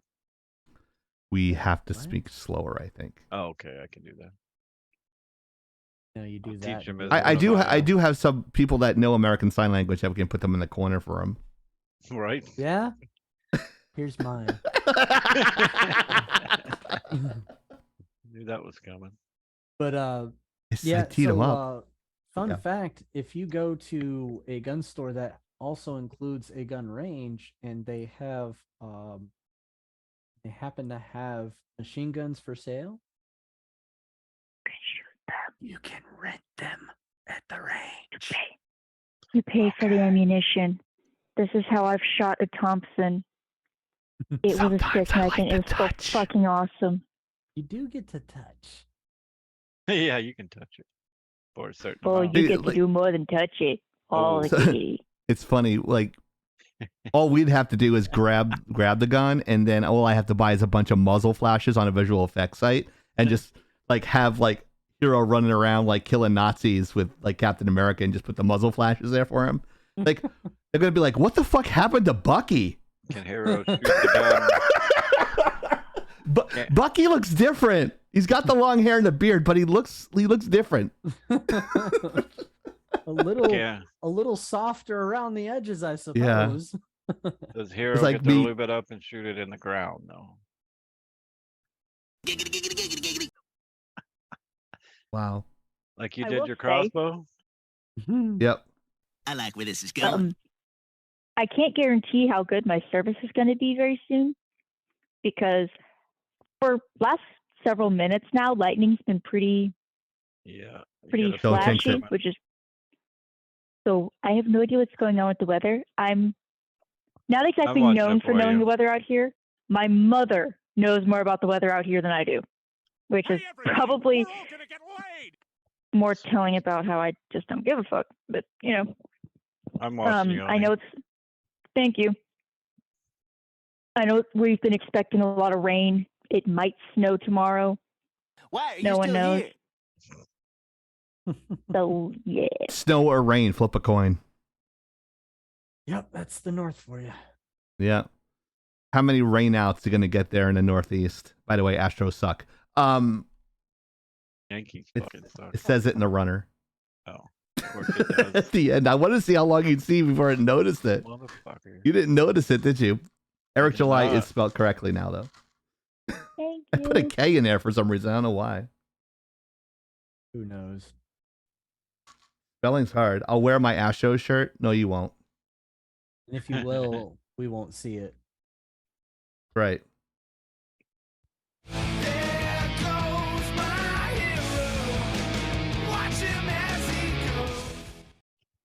Every Talk I about, should I'm have right here. did that when you left and came back. There Right. goes my hero. Then there is Nova trying to be a smartass. Never. Trying to be? That's what he does for a living. Say never. He gets a Well, I check from mean- the government for being a smartass. Is Yeah. is it based on intelligence rating? It's per What's- word. That must not be very. No, I'm kidding. He's gonna Yeah, fucking but- kill you in the fucking Discord. I'll log in and he'll be sitting there. Fuck you, Right. hero. He gets his What? 28 bucks a month. It's like it's like hero just pissed me off. I left, and that'll be the end of that. Oh, I did have a picture of the serviceman. Oh no, that's a different one. No, that's the same right. one. Yeah, it's the right one. Yeah, here's a photo of him, guys. At this topic we were talking about before. There he is. This is So, Yep. but yeah, I'm sorry I didn't see it. I slammed through the slides and completely missed that one. That's my bad. Good job on the slides, by the way. As Badger usual, looks really Badger nice. kicks Thank you. ass on that. That is a good job. A good verb. Our verb local, a well local done. comic book aficionado. So I'm gonna awesome. turn off my camera or I'm gonna turn off my light just to show how the lightning is kind of showing up lately, just so everyone kind of sees, because it's starting to get. I saw a few extra flashes recently, so storm's pretty close to being right on top. Oh, that's perfect. My computer screen, of course, turn that down. So maybe we'll see in a few moments. You can run, but you can't hide, bitch.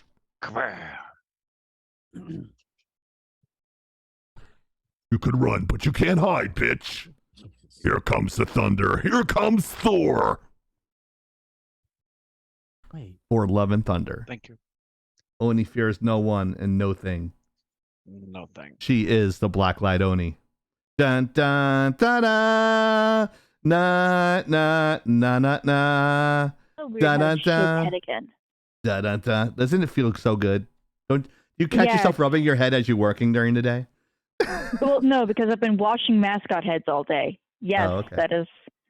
What an idiot. That's what I've been doing. I've Giggity, been giggity, taking giggity. the mascot head, putting it in a tub, water, and then I take a simple green wash and What do you like do for a living? I massage wash it. mascot heads.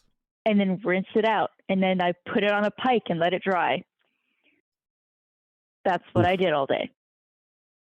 I touch my Because- head when I'm working sometimes. Do you want to do Oni's Yomi now? I think it was kind of already done. No, that was only a part of it. That was only D&D basic. Ah. I haven't gotten into the PDF shitstorm I had on my computer. All right. Don't get me wrong. I loved every moment of it. Well, only the parts that actually finally started coming together. There was a lot of anxiety going on because I was like, does this really fit? Does this have a really bad implication? Because some of these species, they don't have a very long lifespan. So some, it's like elves, it's like a long time. There's some where it's, oh yeah, they might live to be like 40. I'm like, what? That's Soda. Right? No. He's 7 years past Actually- his death I date. barely made it. I think you and 25, Soda right? may actually. I'm curious to see how you react to what I give you, because there may be. You may think I may have switched yours up, but I swear, and I double checked it in my head. I'm like, does this really make sense? And it does. As to why I chose the races I chose for you, because they're a little out there in some ways. Well, isn't Soda a little out there, to be fair? Yeah, that is true. White. Oh yes, which is why I chose. I had to be a little bit more specific, because it's like you could say one thing, but they have in 3.5 a little bit of an explanation if you want to get a little bit more specific. And I'm like, yes, I want to get more specific. And one of them really, really just fit. Can't wait. Yeah, so Nice. hopefully it doesn't disappoint. I don't think that would be possible. So It just might take me a little while to flip from PDF to PDF because I have so many. But why is that not? Why are you not charging? Charge the computer, damn it! What the fuck? What the fuck? Check the what brick. the fuck? What the fuck? What the fuck? That's right. What the fuck? Emotional Well, damage. this outlet is really shite. Mm. So Lord. Oh. Lord. Shut the fuck up! No, her power is not out. We just saw her room dark. There's no way the power is out. Let's see. yeah, no. If you see the ring light on, the power works. Bitches be thirsty. Hmm. Oh, that might be a warning that thing from Raven? the cable. So She's derp, derp, derp, gay. derp. He likes vagina. Man, Chicago getting slammed too. Oh, So, are they? Yeah, What 'cause is it, like I've- harsh weather or? Yeah, Oh yeah. there's been so many tornadoes today. If you haven't kept up with it, so everybody up north, hopefully, if She's anybody's watching, gay. She Hopefully- likes vagina. everybody made it through okay. Good, Yep. good. I mean, I'm still here. If it's not now. raining rain, it's raining bullets, right? Actually, you have That's just Chicago. Yeah. south of you is really bad. It looks like I don't know where you live. That in region Milwaukee, always gets bad weather. Mhm. There, Minnesota, where Oni is, and that whole area. Not quite. I'm not in Minnesota. I know you're not. I'm not revealing the state. We've already said where I'm at, unfortunately. Doesn't mean Do to go not share hurt it my more, friend. but I will find you and hurt you if you come after my friend. Exactly. Ain't nobody going. I after mean- anybody with a Hero's gonna come by, flamethrower. pick me up, and then we're gonna go. She's got a flamethrower. Who the fuck's gonna mess with her? That's pretty true. I'm definitely. I'll be not. there to pick up the pieces if there's anything left. Yeah, And I'm exactly. Italian. I know how to make that shit disappear. She'd call us the cleaners. She'd be like, "Hey, I need some cleaning. You guys come clean it up for me." no, I know. I watched some. I watched some YouTube channels about crime scene cleanup, Oh, God. sometimes. Not always. See? Not And you always. wonder, yeah. And it's not all crime scenes. Sometimes it's just, nature. And I follow them on Instagram. They're really cool. They were a small business. Now they're, a chain. And the thing is, sorry, my computer's concerning me now. Doesn't. I'm just gonna shut it off and Fucking crazy. fix it. Ghost of host Okay. past. Or a ghost future? But yeah, they show how they clean Wow. up, from biohazards, and it happens. And they're in Florida, Hmm. so Fucking it gets bad real quick. Fucking camper. Please wait. I am waiting. Prions. Come at me, I The fucking weird dare you. proteins. That's not what's saying. Yeah, we're just killing time before we Yeah. have him pop in here because I I- don't want to rush Oni's Yomi.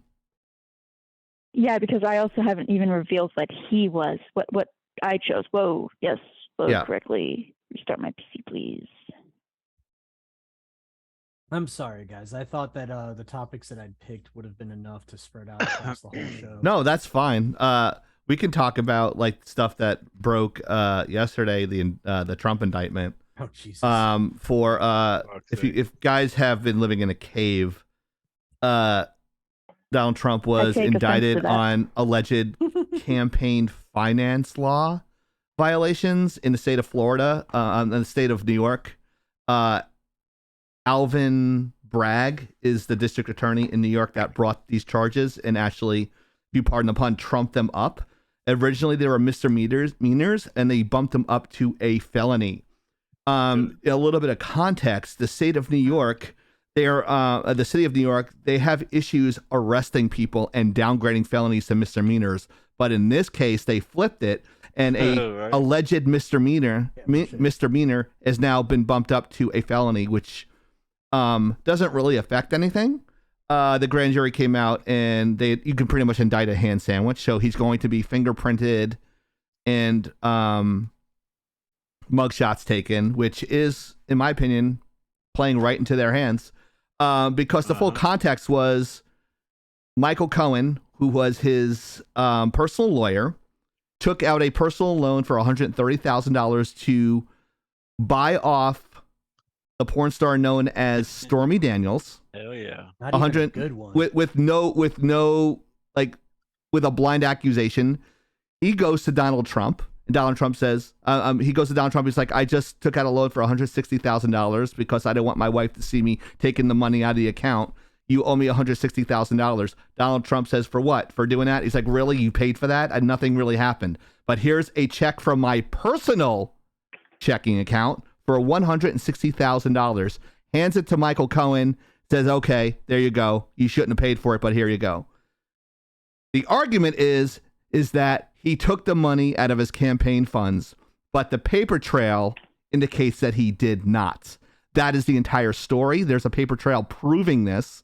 So this is a stated fact, but they still decided to indict the 45th president of the United States, which has been unprecedented. Any questions or comments? That is the entirety of this. I've been following, as you can hear, the details are exact because I've been listening to the story for about 2 weeks. Comments I about don't understand how they were able to elevate the charges. Nope. exactly. No one understands that. Not only that, but I mean, I thought it was hilarious just watching, well, the different. Hey, Hey. Holy What's up, shit! y'all? What's up? Wow, that was probably not. I'm sorry, the sir. I think perfect you're in the name. wrong chat. I gotta ask you to leave. No, just kidding. What's How you up? doing, Mr. Do you prefer Mr. July, Eric, that guy? Hey, whatever works, man. how you doing, this man? is I'm doing I- great, man. I appreciate y'all having me. I'm sorry I'm late. I got caught up in my niece's track meet, but here I am. You know what? hey, Congratulations to you know her. what we always say? We always say, "Hey, family comes first." That's right. We always say that here, so we're all good like that. For We sure. might have an issue here, Eric, because the guy next to you, Soda Pop, is a Houston Rockets fan. So there might be some issues there. Some conflict. It's all good. It's all good. No, Yeah, it's Thank you good so- this year because they suck, you know. Mavs not So, doing too much better these days. so everyone, please welcome the legend, Eric July. That's right. First of all, Welcome to Lagging Out Legion, buddy. welcome to lagging out. We're tiny. I know you're not used to this little attention. No, I'm kidding. Nah, man, this But is all I good with definitely me. want to thank you so very much for taking the time out of your busy Sure. schedule to show up on our stream. Oh man, for sure, man. I appreciate y'all inviting me. Yeah, we love the fact that like I basically begged on Twitter. I'm like, we won't even promote it. Like we just want you on because like Black Light Oni, actually I should take this. She's actually live, so like her camera's actually working, so I could just take out Right. the smiling only. She doesn't smile that often, so I use that photo just to mess with her, but here we go. There she is right there. But Black Light Oni right to my right there, a Marine, costume designer, everything like that. My name is Chieftain. I worked in feature films, video games, and I'm a college professor. Below me, Army veteran Hero. He's our IT guy. Oh, To the right is Soda Pop. He's a professor, and he likes to brag. He's got 2 master's degrees. Nice to meet He's you, played bro. professional baseball and bowling and all that stuff. And so these guys are huge in the comics. And I know you were talking about a little bit about Spider-Man being washed out here. So hmm. I have my little Oh, nice. the one that everybody hates, the Black Spider-Man, which I like. I say they're racist. They don't like Black Spider-Man. But like who doesn't like Bully Maguire? I mean, hilarious. It's a jeez. great. It's a great concept, but you know what I'm saying? But I kind of agree with you. They said everyone else gave me a list of things not to talk to you about. Oh come on! They're like, don't play that Chieftain, off. you're gonna get us in trouble. I'm like, from what I've seen, we can't do any worse than, as you call him, Angry Ho. I call him Talentless Hack. And everybody here knows I hate the fact that he's popular Mhm. because I have more talent in my pinky than he does in his whole body. And because I've actually worked on films and worked in video games, and he doesn't know. We've had comic people come on all the time, and we actually seriously break down like, how does this guy get views? But I mean, good for him. He's getting his views, and we're not supposed to be biased, but fuck it, man. I'm like, I have an opinion. I'm from New York. I have an opinion, Yeah, you yeah. know, and these guys From know New this. York, fucking fight me. Oh, there it is. Thank you, Beaming Bandit. The drop right there. So yeah, thank you so much for stopping by. Sure. Did I get those introductions? There'll be a test later, so we'll be mailing you a test, Eric, All right, on and everybody here. I'm ready. I'm ready. So we have 2 professors here that are graded, but we'll grade on a curve. You're good. But Hell yeah. but welcome. Let me see. What are we talking about? Let me go through my slides here, my notes. We went a little bit out of order. A little bit, yeah. Here we go. A So lot of it. Black Light Oni in the top right hand corner. She actually got one of issue 1 of ESOM. Okay. And we have a bunch of questions for you. And if you have questions for us, Say, hey, Joe, shut up. Chieftain, shut up. I got a question for you, buddy. Nah. You can go ahead and do that. That's fine. We're all good. But we can go around the bin here. Whoever wants to go first, go ahead. This is great. Oh snap! Oh There's the snap! honey badger. Oh, there we go. The lap dance on Eric July. Thank you for so much. That's not too awkward. Sorry about that. This is his first and last appearance on Lagging Out.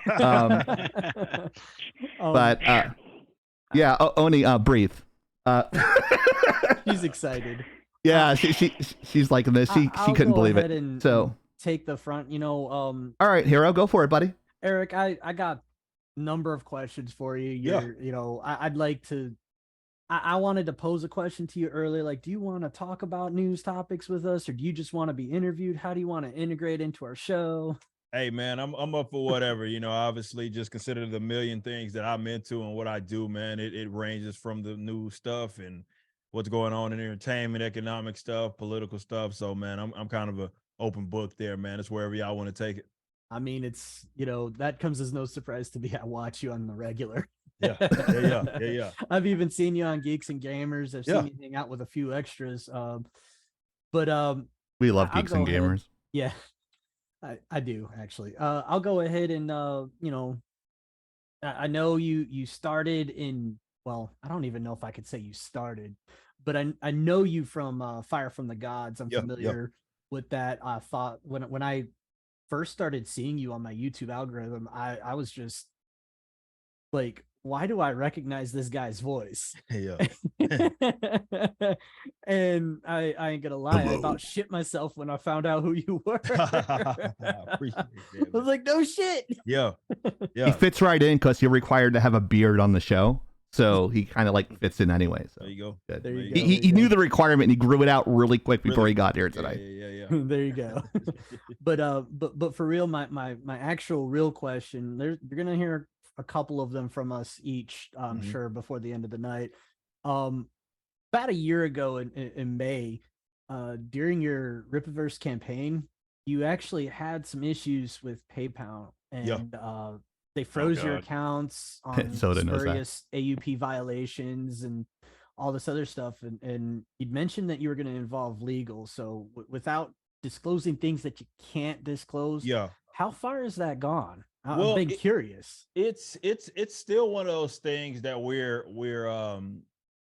still actively working on, and really just to kind of give direction on that, it's when you have definitely that amount of money just sitting there and you've already certainly collected it from the audience, they're collecting interest actively on that money. So that's money that we could have obviously been either utilizing for other things. And, thankfully, of course, we had our own processor, which most of our orders did go through. So we didn't have to, we weren't completely crippled, but, that was almost a third of our money that we had brought in was just sitting in that PayPal account. So I could imagine if I used them exclusively, I would have been really screwed over.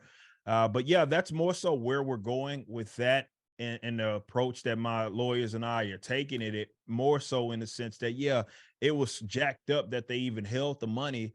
And then the kind of stealth edit that they did when they finally let it go. And, it's all screwed up, but it really boils down to the fact that they had over $1.1 million just held up that was ours rightfully, and they were actively collecting interest on it, and we couldn't get money at all. And, we feel like it's old. And just, I look at it more so from, I know there's a lot of other people that deal with PayPal issues, and hopefully out of whatever that we come up with, we're able to at least send some sort of message that this stuff is not really cool. And this can certainly damn other people that are maybe don't have like a lot of the resources that we had to at least get through that moment where they had our stuff held up for months. I think Soda could relate to that as well because he has a small business as well. Yeah, they not quite 1.3 million, but yes, they've just this month alone they held about 20 grand from my company. I'm like, what the hell? That's my money. Like, oh, you made too much money this month. How the hell are you gonna tell me what I can make in a month? Like, yeah, so I feel you on that one. It's not fucking the CCP, man. Like, Seriously. You earn that shit. Yeah. You got to pay illustrators. I understand production. Like I've worked in it. Like we both worked in it, right? Yeah. So it's like that money you can invest into the company and like turn around stuff, hire people, promote, do all that stuff. That's fucking any social media and promotions. Like it's just a siphon, and like it kind of inhibits you. Oh my god, the volume went so loud. On that, yeah, we totally get that. But that's a great question, Hero. Wow, Yeah, you get a gold star. Yes. No monetary value tied to it. No monetary value because we're a low budget. We don't make 1.5. We make 15 cents a stream. I mean, yeah, seriously. But you can see the production quality is really high here. Oh, So yeah. that's what happens when we work in movies. You have a motion graphics guy in animation department and these guys are amazing. These guys here, they wear a lot of hats. I'm sure in your production company, everybody wears a lot of hats, right? Everyone's got, you got to draw something, but you still got to clean the toilets. You know what I'm saying? Yeah. Like Oh, yeah. that's how we are. Most definitely. So Most definitely. I was kind of debating whether to just knock off the other two questions that I got or if pass it off to somebody else. I'll just go ahead. So I've He's seen going a to take lot it of upon himself. I've seen a lot of your Meet the Team graphics and Mhm. stuff, and I think that they are amazingly done. First of all, was that you that drew that, or was that your No, art so team? Igor Teixeira is our like lead kind of art guy that does a lot of our graphics. He also did the back cover to ISOM 1, but he did all of that. And even like that whole Meet the Team thing, I love it because it speaks to obviously that this is not just kind of a one-man sort of army. I do a lot within the company, but it would be impossible to see the level of success it is that we have and us not have people that are really the best at what it is that they do. I have a team of rock stars here, and that was really their idea to kind of do that. And I love how it's turning out. We got all these videos that are dropping weekly as well on our YouTube. That's going through kind of people could see, hey, this person, our chief financial officer, or this other guy's doing operations. Everybody that's kind of doing something for us that's at like an important level within the company. Well, everybody's important, but at least like kind of at the executive level. And just to really show people, we're all about transparency and to show people, and they can kind of resonate with individuals that are like within the company. But the art itself is certainly done by Igor Teixeira. He is amazing, and like I said, he did the back cover to ISOM 1 as well. Nice. That's awesome. So that was kind of a rabbit trail on my part. Sorry. How, just in related to the Rippaverse team, how did you end up connected to somebody like Gabe Altaib and other really prominent people that decided to step outside the mainstream because fuck them and Dead Comics? Yeah, like Gabe, it was great timing, right? Because obviously I had been planning the Rippaverse stuff as well. He has just came off of or was coming off. He knew that once he started speaking out, he was his contract with DC was essentially going to be over with him coming off of that Son of Kal-El Superman joint. And it was just perfect timing. It was just kind of crazy how God worked that way.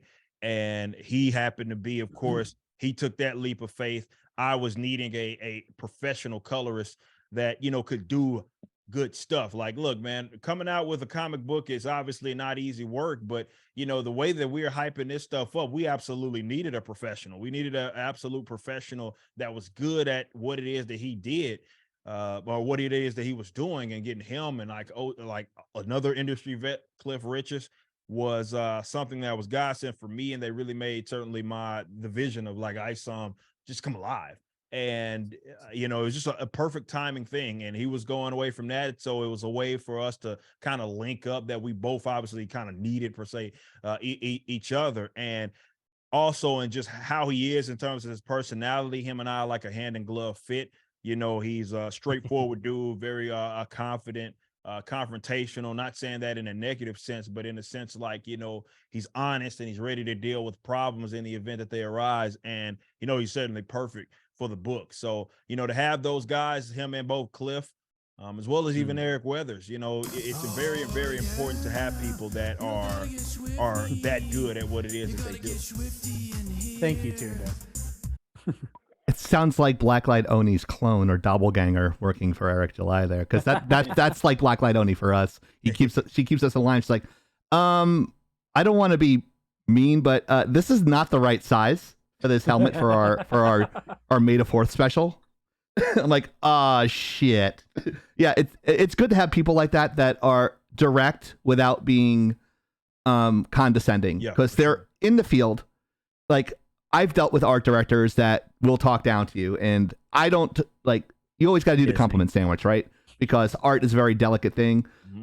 Non-artists don't realize this, but like when you're drawing something and show it to somebody else, if you're showing your shot, you kind of like, you feel like you're sitting up there nude, like you're completely exposed, like your soul is like for everyone to judge. And you, as an art director, it sounds like it's like he's the same way, like the way we conduct our stuff here. It's, you want to say, okay, well, this looks good, but we need more work on here. This composition shot needs to be more, you need to use more of a Dutch angle here, or because when you do a rack focus between here and here. So these guys get it because they always, it's like, Joe, just block the shots for us. But but yeah, it's great to have a production team that, you never stop learning. Yeah. Right. Absolutely. So like you'll say, it's like, oh, I never thought of that before. It's amazing. Right. That's what I do. It's like, that's what we all do as artists. We say, okay, how can I make this better? Yeah. All right, let's do it like this. And it's good to have that because the product gets better and your product is amazing.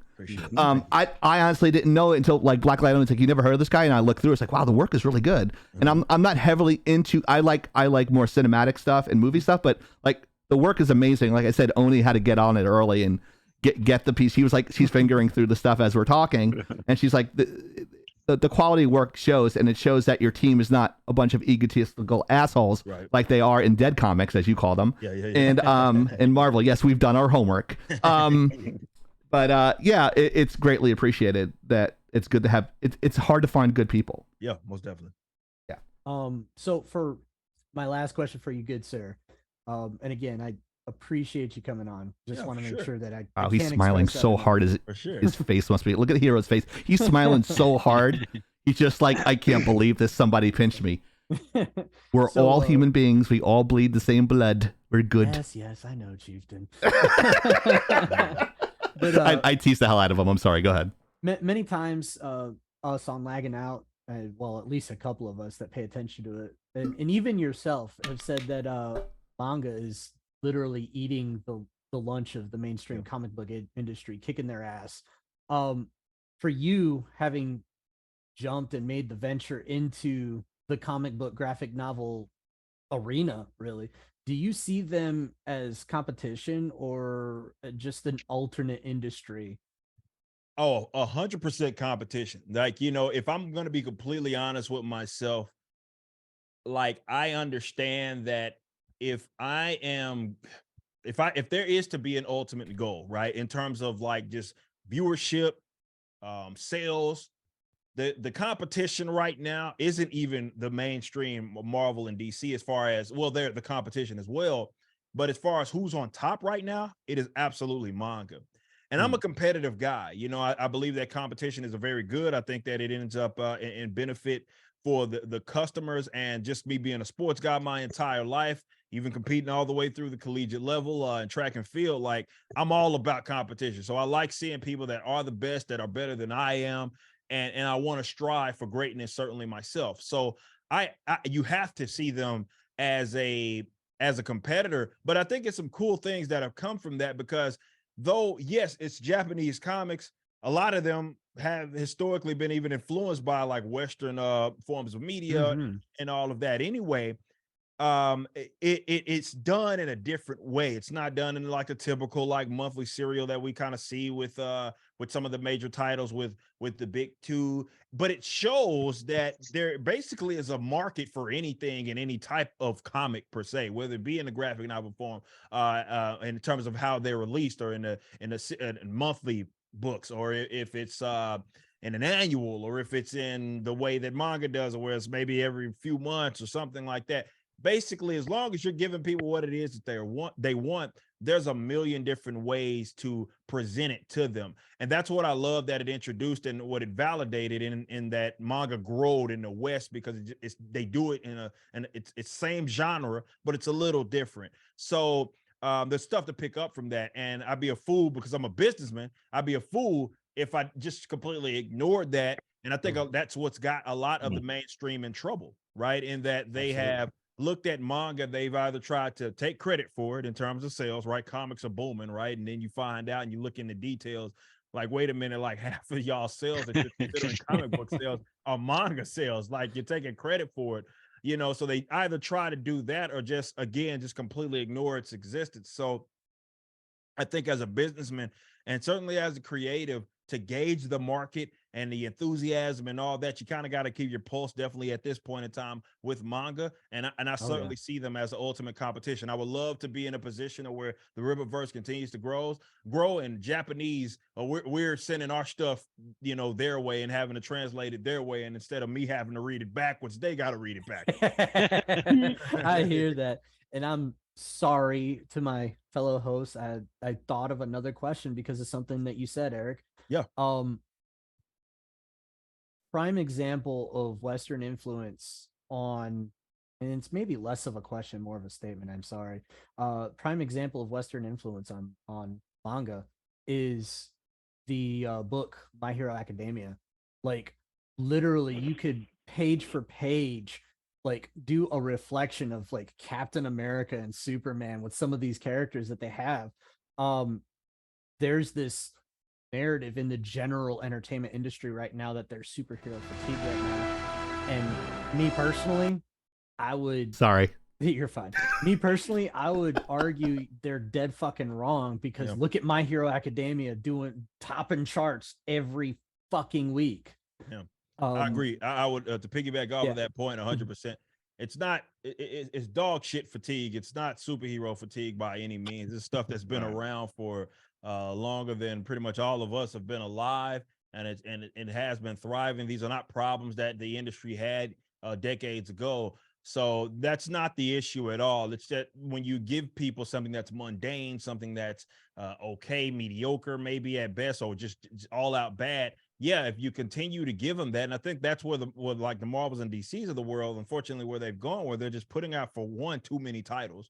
And they're putting out so many titles, and it's not like all of them are good. You know what I mean? It's not like, I mean, you can read and compare and contrast like Jim Shooter era Marvel stuff with Claremont and all those guys. Like, you could read those books and read those in comparison to today, like what's going on with the X-Men. It's night and day. It's not even close. They're not even capable of telling those stories. They don't have the talent to even do that. So it's a content problem. And again, that's part of being a businessman, is having enough humility to admit that. And that's completely gone really in the industry right now, where it's like definitely when you have activists running it, where they think that, hey, it's the audience job to live up to your material as opposed to you giving them what it is that they already want. It's woke makes you broke, man. Yeah, that's what ends up happening. You lose bullshit. Yeah, I've been blacklisted because of that, and you would not believe the on the production side. My friend was like, "Do you have TDS? What are you talking about?"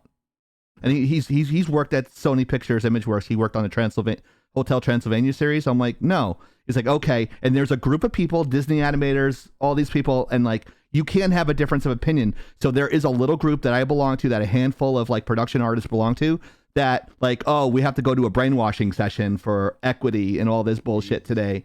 And it's just like, oh, I'm so glad I'm not working at Disney anymore, because I lost 30 pounds there dealing with their bullshit. So from the inside out, Eric, you're like 100% correct. It's just like, you can't have your own opinion, and that's why I've been blacklisted and on that, if you pardon the pun. But it's just ridiculous that it's modern day. I call it modern day McCarthyism, but actually on the reverse.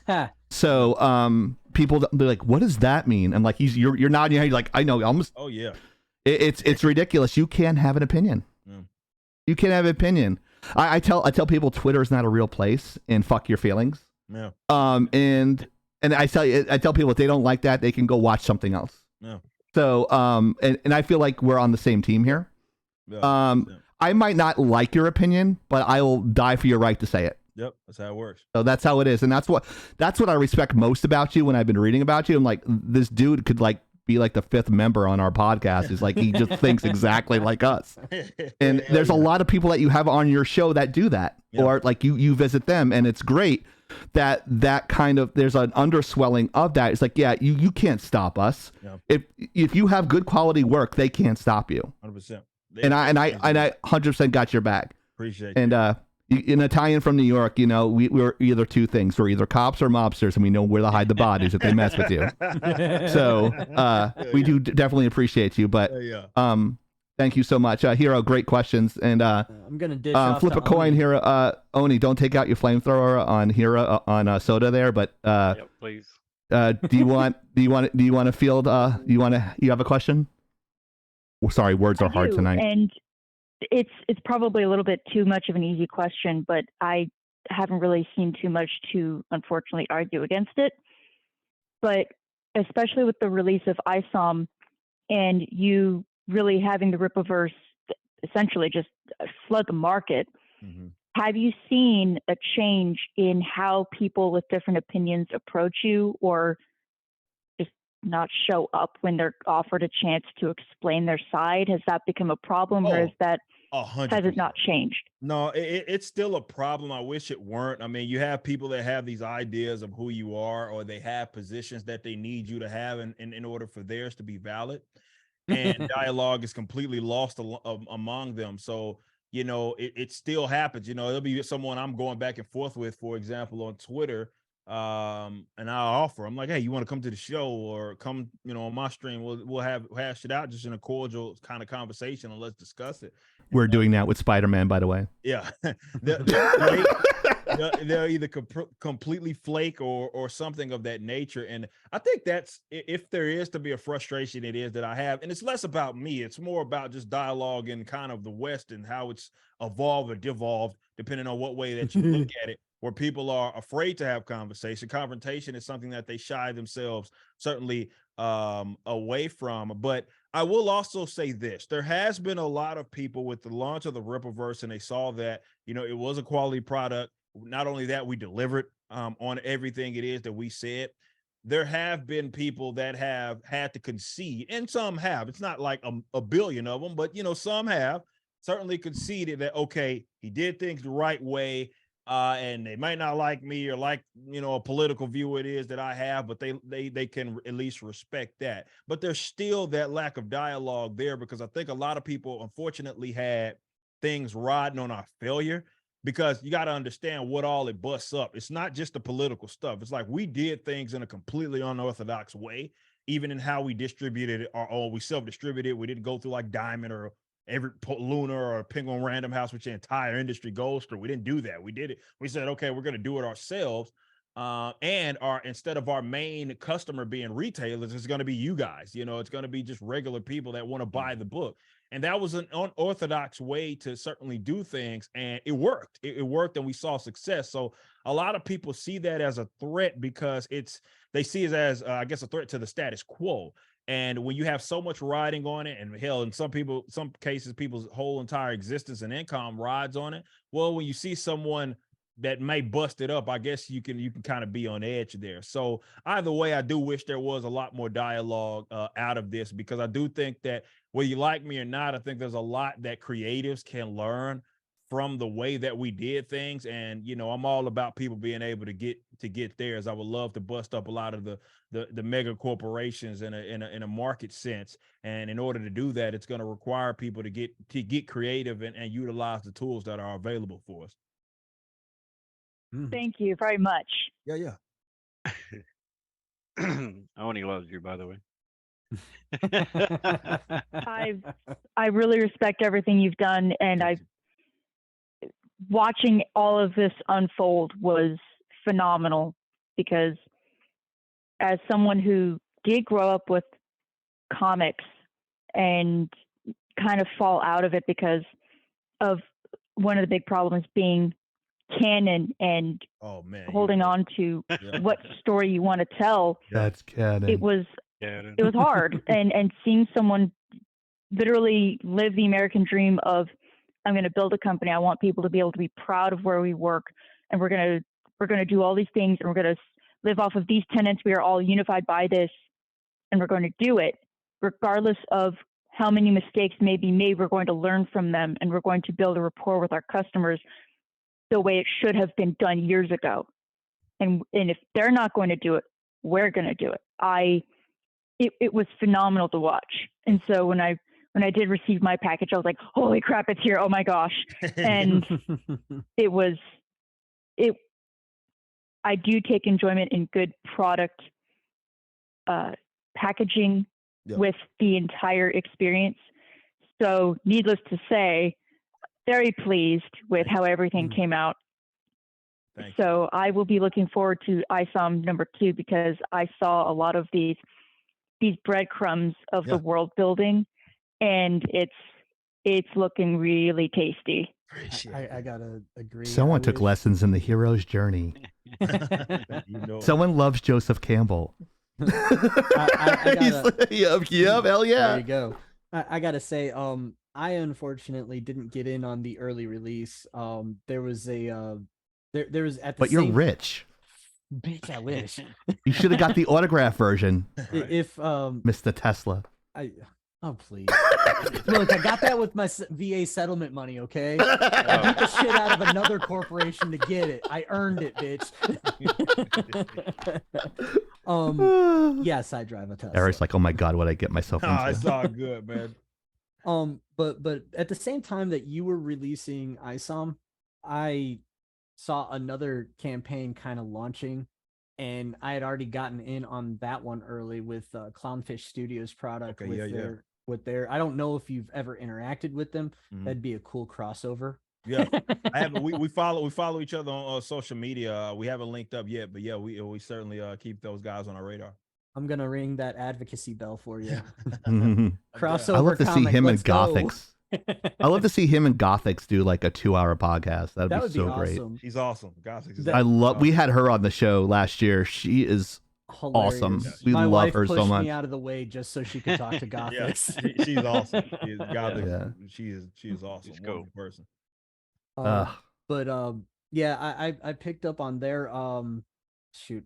I'm having a brain fart now. I'm sorry. Their It was comic. one of their comics. Yeah, it was their first comic that they did. It was Shadowbinders. That was it. When they released their first 2 books of Shadowbinders, I picked up on that one instead, and now I'm regretting it because you're on the show and they're not. It's all good. It's all good, man. We're here. You can give him a shout out for us. Yeah, man. Shout out. Clownfish. I'm pushy. But yeah, I'm sorry, Oni. I don't mean to steal your thunder. Go ahead. No, I that was the big question I wanted to ask him. Like, if I ask no other question, this has to be the question I have to ask, because the way we interact on social media, we being as a society, not we as in this room,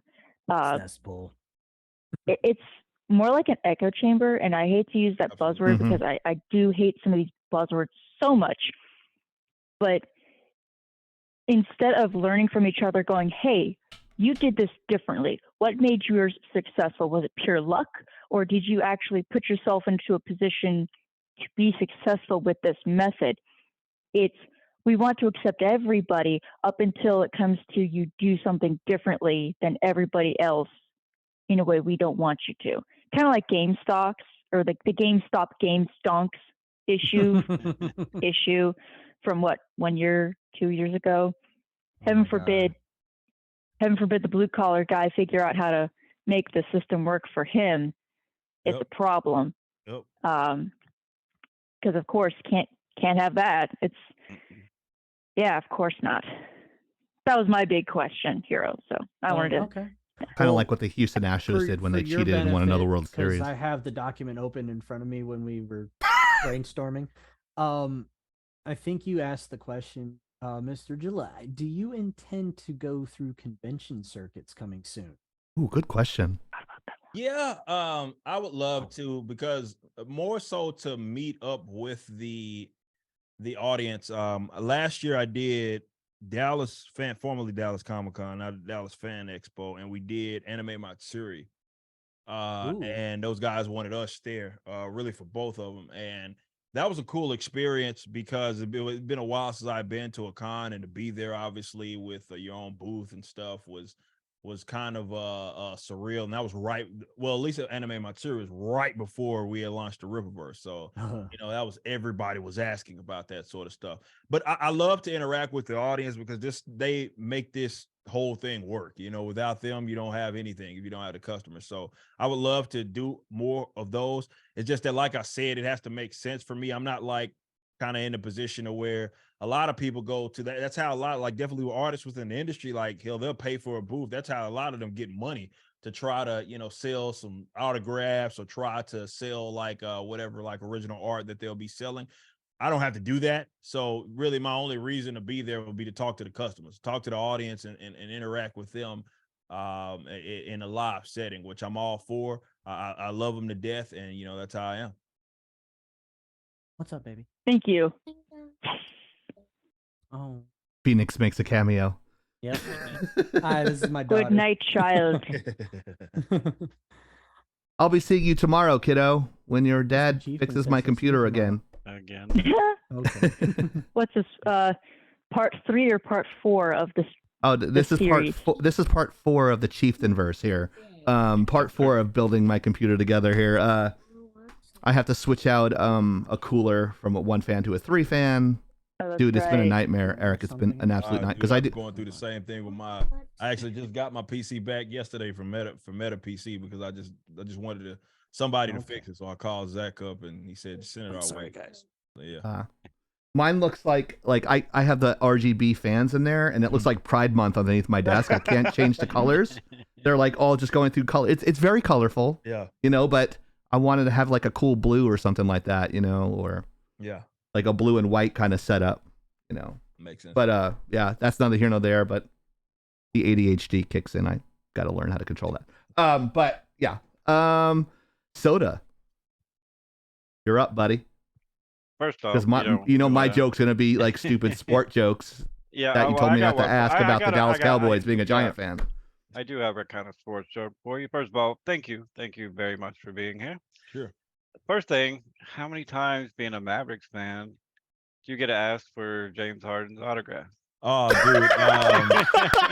Hey, it's funny. We were at I know I was at my niece's track meet, right? And today it was literally what someone pointed at me and said, "Hey man, you look like the basketball player."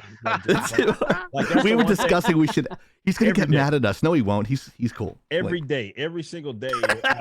If I'm out in public, someone makes that oh Jesus. It's like, hey man, anybody ever told you like you look like James Harden? I was like, dude, every day. Every single day. I hear it. Every day. Oh God. So we've been talking about that all week. It's like, yeah. Like, how's he like the Mavericks only thing fan? I get is Beaker from the Muppets. Like you look like Beaker from the Muppets. At least you look like a human. I look like a Muppet, so you're good. All right. Next one's a little bit more serious because me and Chief, as he told you, we teach college and we do teach graphic design, animation, motion graphics. And we get a lot of we get a lot of students say, "Hey, I'm working on these comics. How do we get them published?" In fact, we have a very talented member here on staff, the Honey Badger, who's working she's on in her own chat? comic right now. So, what would you give them advice on, how to get going and, kind of where you started? Maybe would be, a good way to explain it to them. So, Well, the awesome thing and why it's to me the best time to get into something like this is because I guess the means have been decentralized, as I always say, and that's even in like the film industry. I'm sure you guys can feel me on that, whereas you used to have to spend all this money to get I'm seeing people get a DSLR mirrorless camera and do some crazy work with it. And it goes to show that with just the growth of technology alone, that you can do a lot of things that you either could not afford to do or you had to go through what people deemed as the proper channels.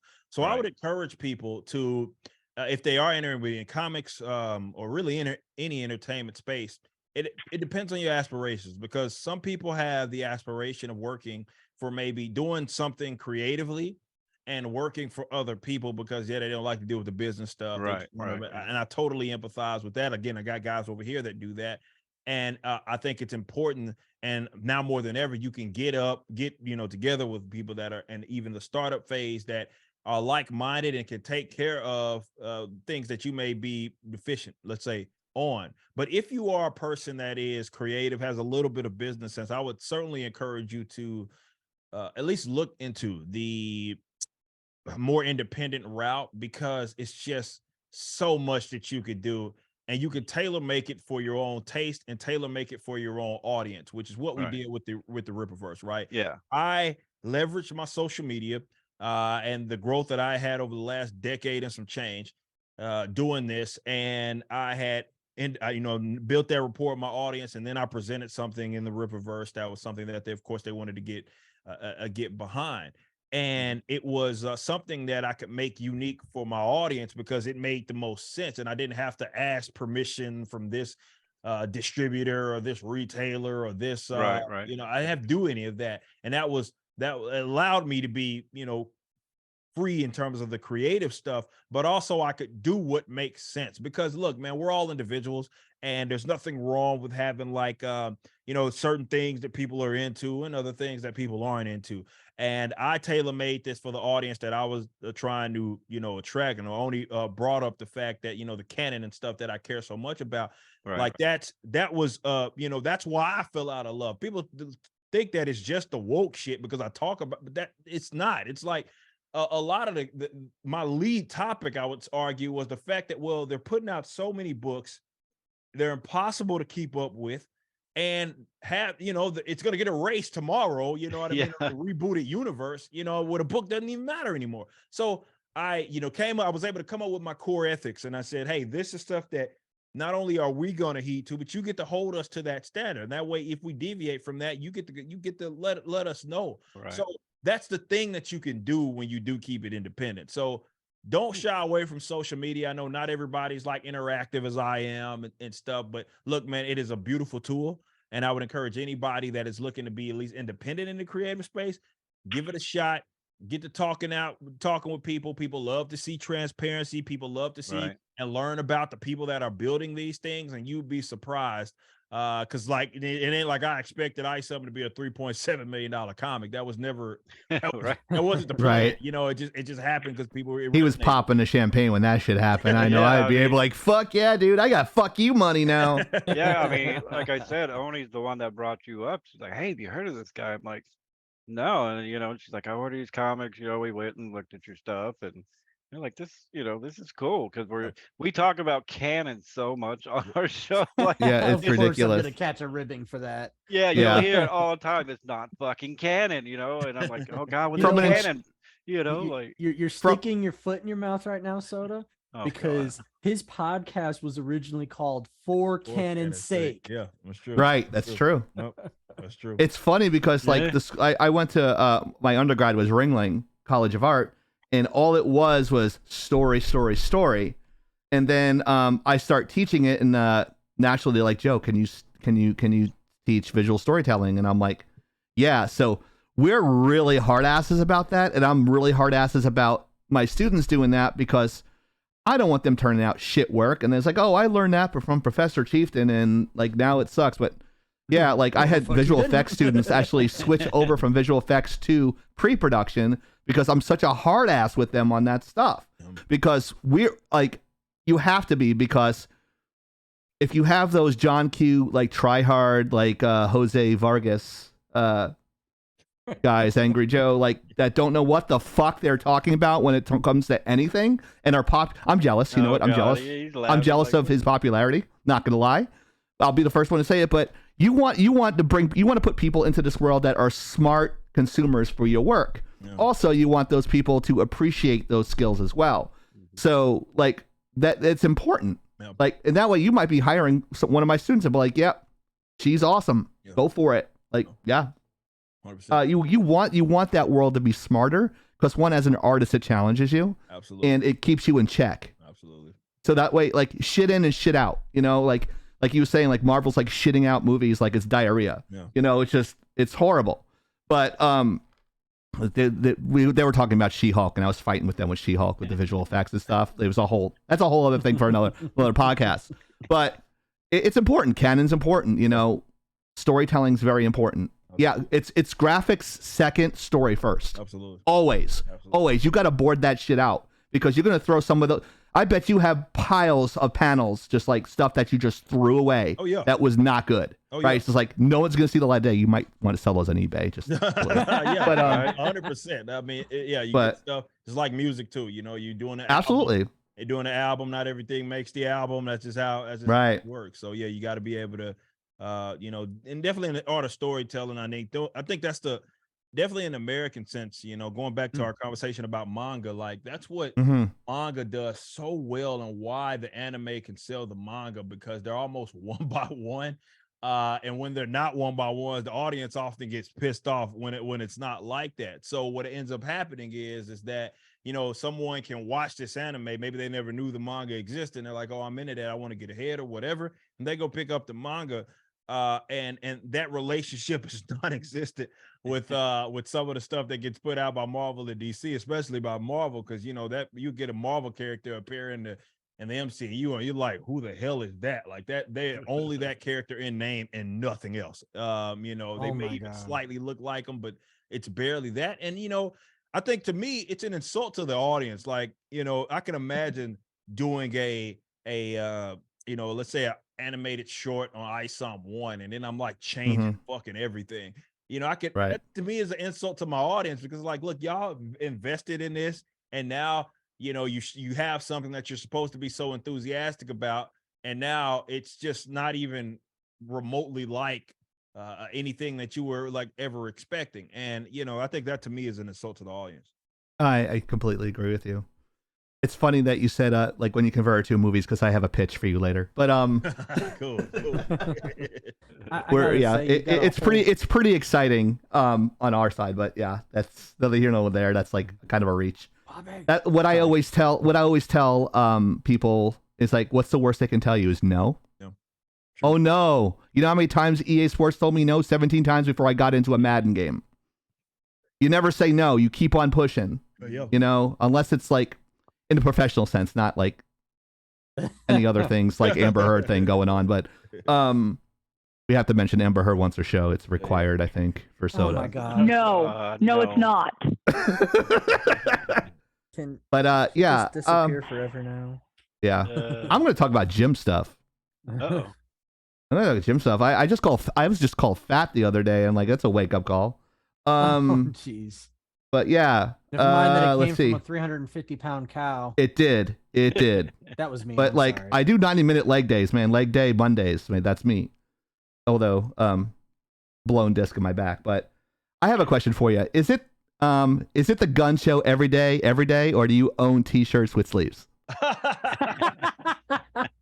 No, I mean, most of my shirts certainly are tank tops. You know what I mean? And I get hot. It's in real easy. Texas. Yeah, I know. and, It's Dallas. It gets cold there. yeah, it does. In North Texas, absolutely gets cold. But yeah, I'm always wearing. I'm stuff just without joking sleeves. with I you. do got some. I got a few. Not that many, but I got a few. With that aren't sleeves. But usually when you see me in public, I'm either wearing a jersey or a tank top or Right. something like that. You know. I almost live- wore my Starks I jersey live in tonight. South Texas, so I either never have a shirt on, or I'm like you. I Yeah. have something with Yeah. no shirt. Yeah, I live. He out there literally in doesn't wear a Corpus, shirt for the yeah, podcast. I already know that feeling. That humidity, man. South I'm Texas. sorry. Yeah, I mean, other than that Dallas jersey, you know, and the Cowboys.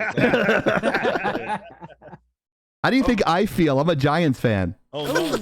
Because you know them Giants and Cowboys. I'm like, this dude's not going to come on if he knows I'm a Giants fan. Yep. But here's a cool story it's for you. okay, Chief. It's okay. I'm gonna hit you with this question. What sports? Yeah, see, Oh, we yeah, got they- me and yeah. Joe are the sports guys, and the other two are like, "Would y'all go, shut the fuck It's like, up," what's you know, sport ball? So It's like I would my take, nephew. I would definitely take the Mavericks any day over your Cowboys. I'm sorry. You got Luca there. I can hang with Luca. Yeah. I don't even know where the Knicks are. That they're somewhere in the bottom of the. They haven't yeah, been good since '94, where your Rockets stole that championship. Oh yeah, they did. It's a reoccurring theme in your state stealing champion in your city stealing championships. But Fuck's sake.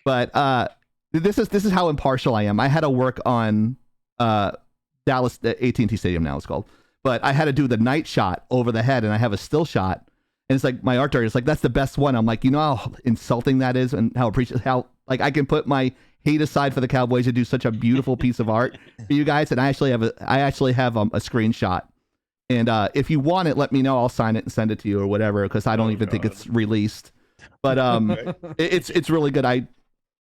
I'm proud of it. But it's a Xbox 360 screenshot. But anyways, it just show how impartial I am. But what was my other question? Where was it? It's at the very bottom. It's okay. Oh, it's a Nelson DeGrom. You like the Texas Rangers, right? Yeah. I'm sorry. Oh, God. He just gave you that sideways look. I know. I'm a Yankee fan, so everyone's gonna hate me anyway. Do you think acquiring Nelson DeGrom from the Mets will help the Texas Rangers come out of the bottom of the scrap heap of the Western Division? Probably. I mean, maybe. Maybe. But it's pitching's always been an issue with the damn team. Mm-hmm. Historically, you can have all the bats in the world, but they only usually have maybe the couple of guys at the top of the order. After that, it's dog water. So, right. I mean, having a guy of that caliber is certainly it can't hurt. But there's other guys that are going to be pitching as well, and we'll see. I guess how good those guys actually are. But bats have never been a problem with the Rangers. I mean, with those back-to-back World Series, they had all the bats in the world, but it doesn't do you well. To be fair, it was Cruz that screwed us. Right. Back with one of those, but aside from that, it's giving up those damn runs. So having a guy like Jacob DeGrom will help for sure. As long as he doesn't pull a Verlander on you. Yeah. Right. Yeah. That Soda's loving that. Every Astro fan loving Verlander leaves, wins the World Series, gets the money, hurts his arm first weekend. Yeah, we were going pretty hard during the ALCS, and then we got swept. And like to Soda's testament, he didn't really lace into me. He's just like he won with class, unlike most Houston Astros fans. But he's like, yeah, like you didn't have a chance. And I'm like, okay, I guess so. What could you say when you get swept? True. But okay. Hey, he knows. I mean, I'm a Rockets fan. I had to watch James Harden choke in the playoffs for what 8 years in a row. So he knows my pain. Yeah. I do hope the Mavericks. If I had to pick another team, yes, Mavericks for sure. Yeah. Because you took Christian Wood from us, which is good. Yes, we did.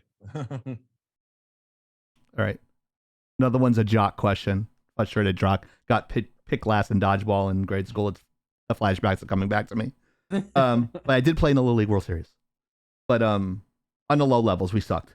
But anyways, my question is, actually it's two-parter. How long do you take on leg day? And would you like to do leg day with me sometime if I'm in Dallas? I'm down. But all right. 100%. I do full body. The way I work out is full body. I still work out like I am still a collegiate sprinter.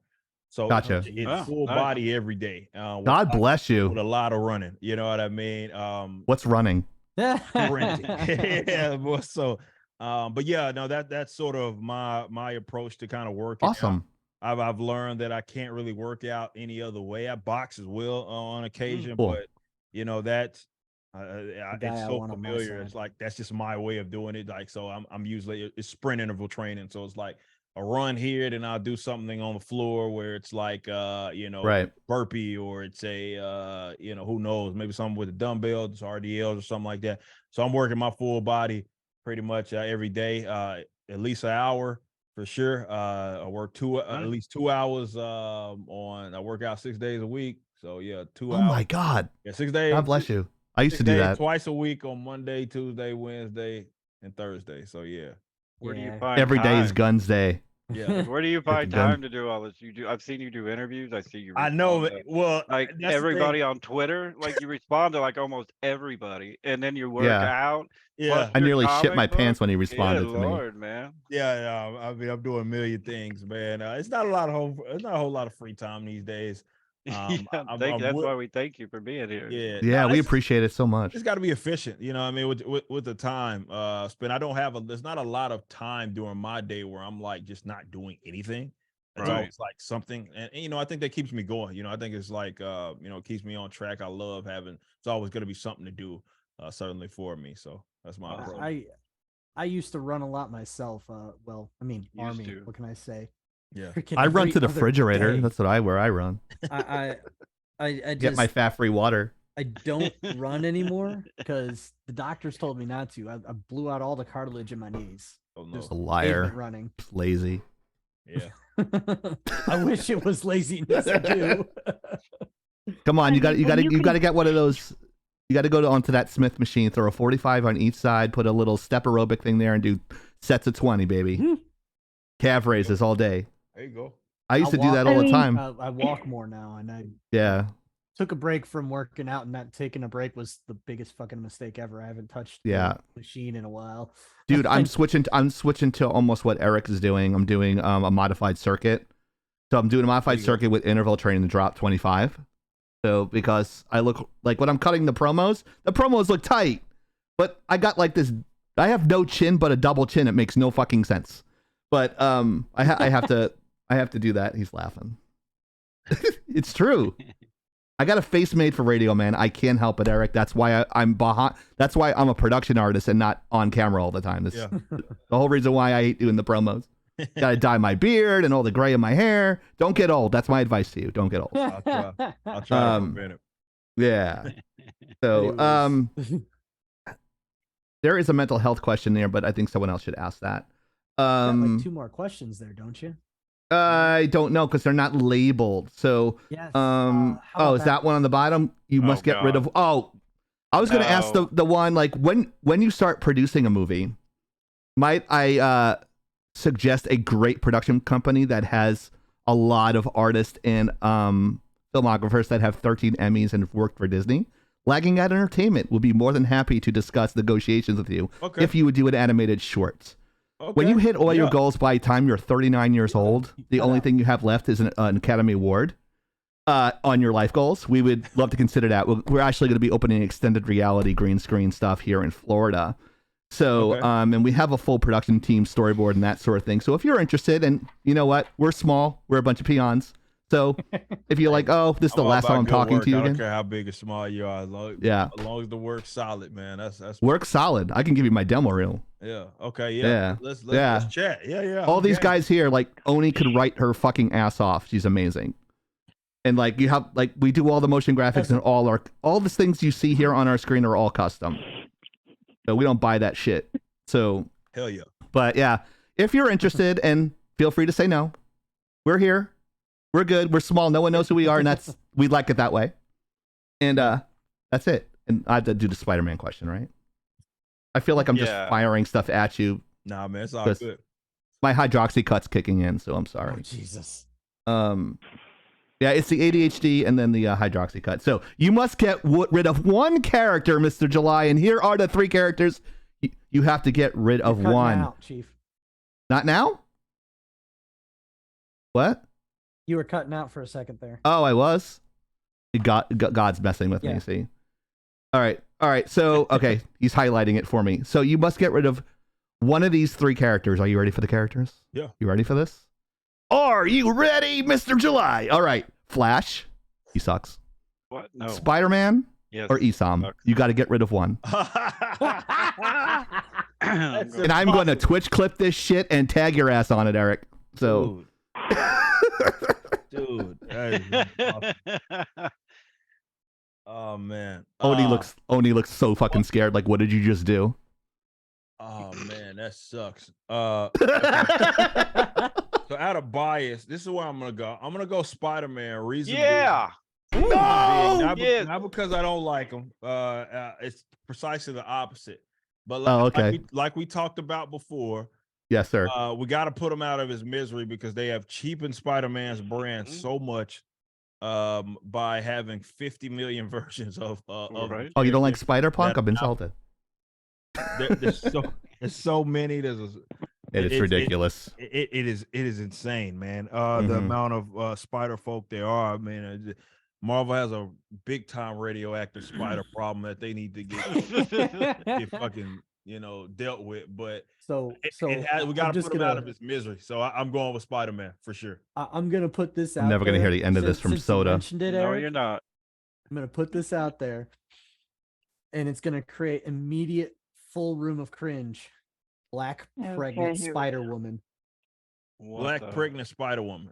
What the fuck? Yeah, that's a thing. Yeah, That's a Is it thing. really? in the Spider-Verse, in the upcoming Spider-Verse movie. Yeah. Oh my Oh, god. they just wrapped that too. I remember that. They just I heard because I tried to get in on the film. Yeah. They wrapped it. It I'm like, makes damn me it. so mad. It makes me so very mad because I actually really enjoyed the first Spider-Verse movie.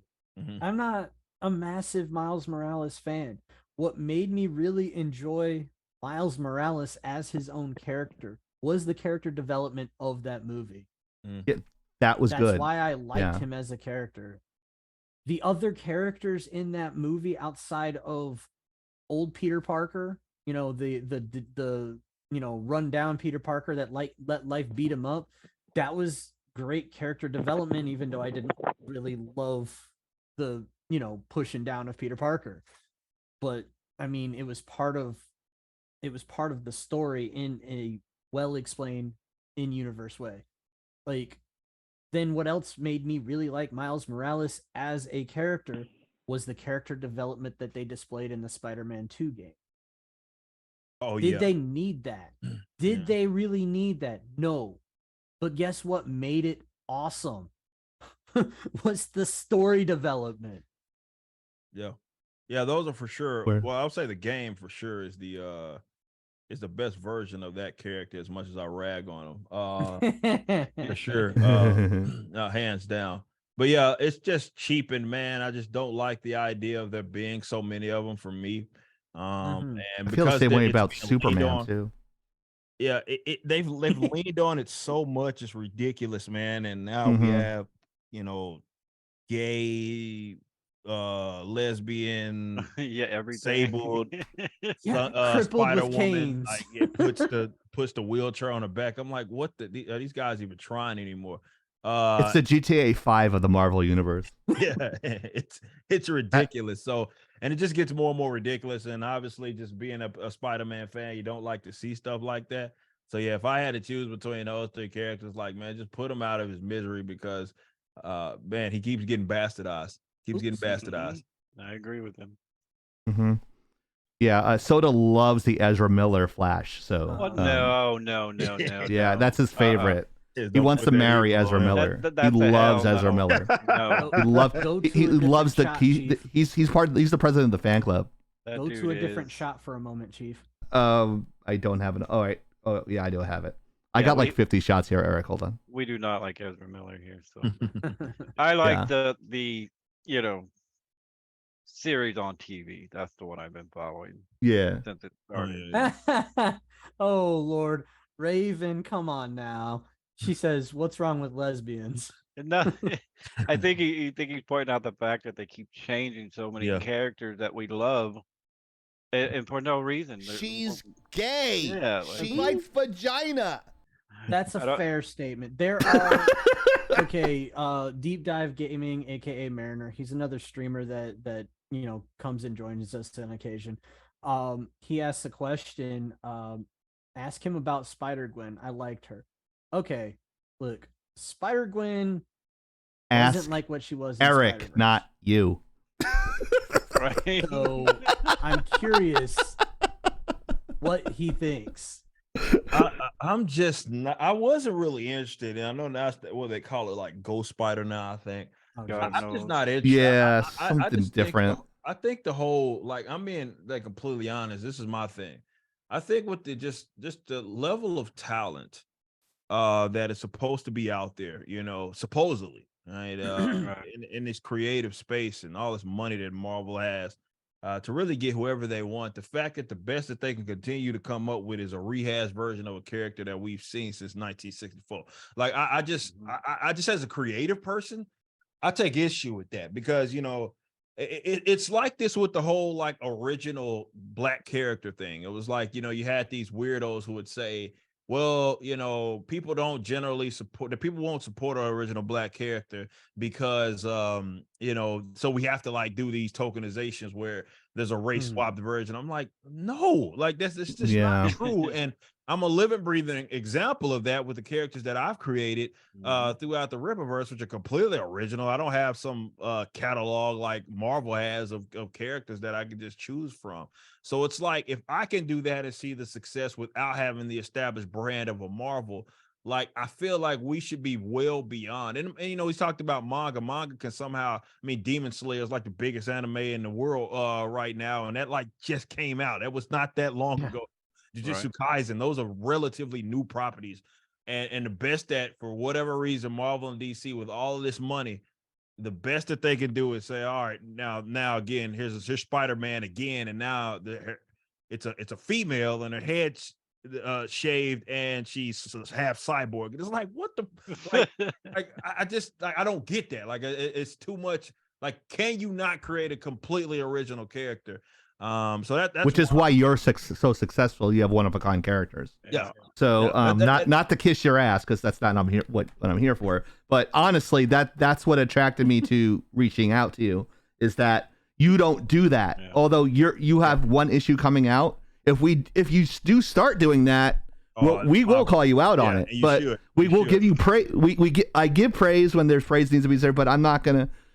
I don't care if Gwyneth Paltrow comes in here and like she's like, I'm like, well, yeah, I'm sorry you ran into another skier. I don't give a shit. But but you know, it's good to have people checking each other, because it just makes the work better, as we were saying before.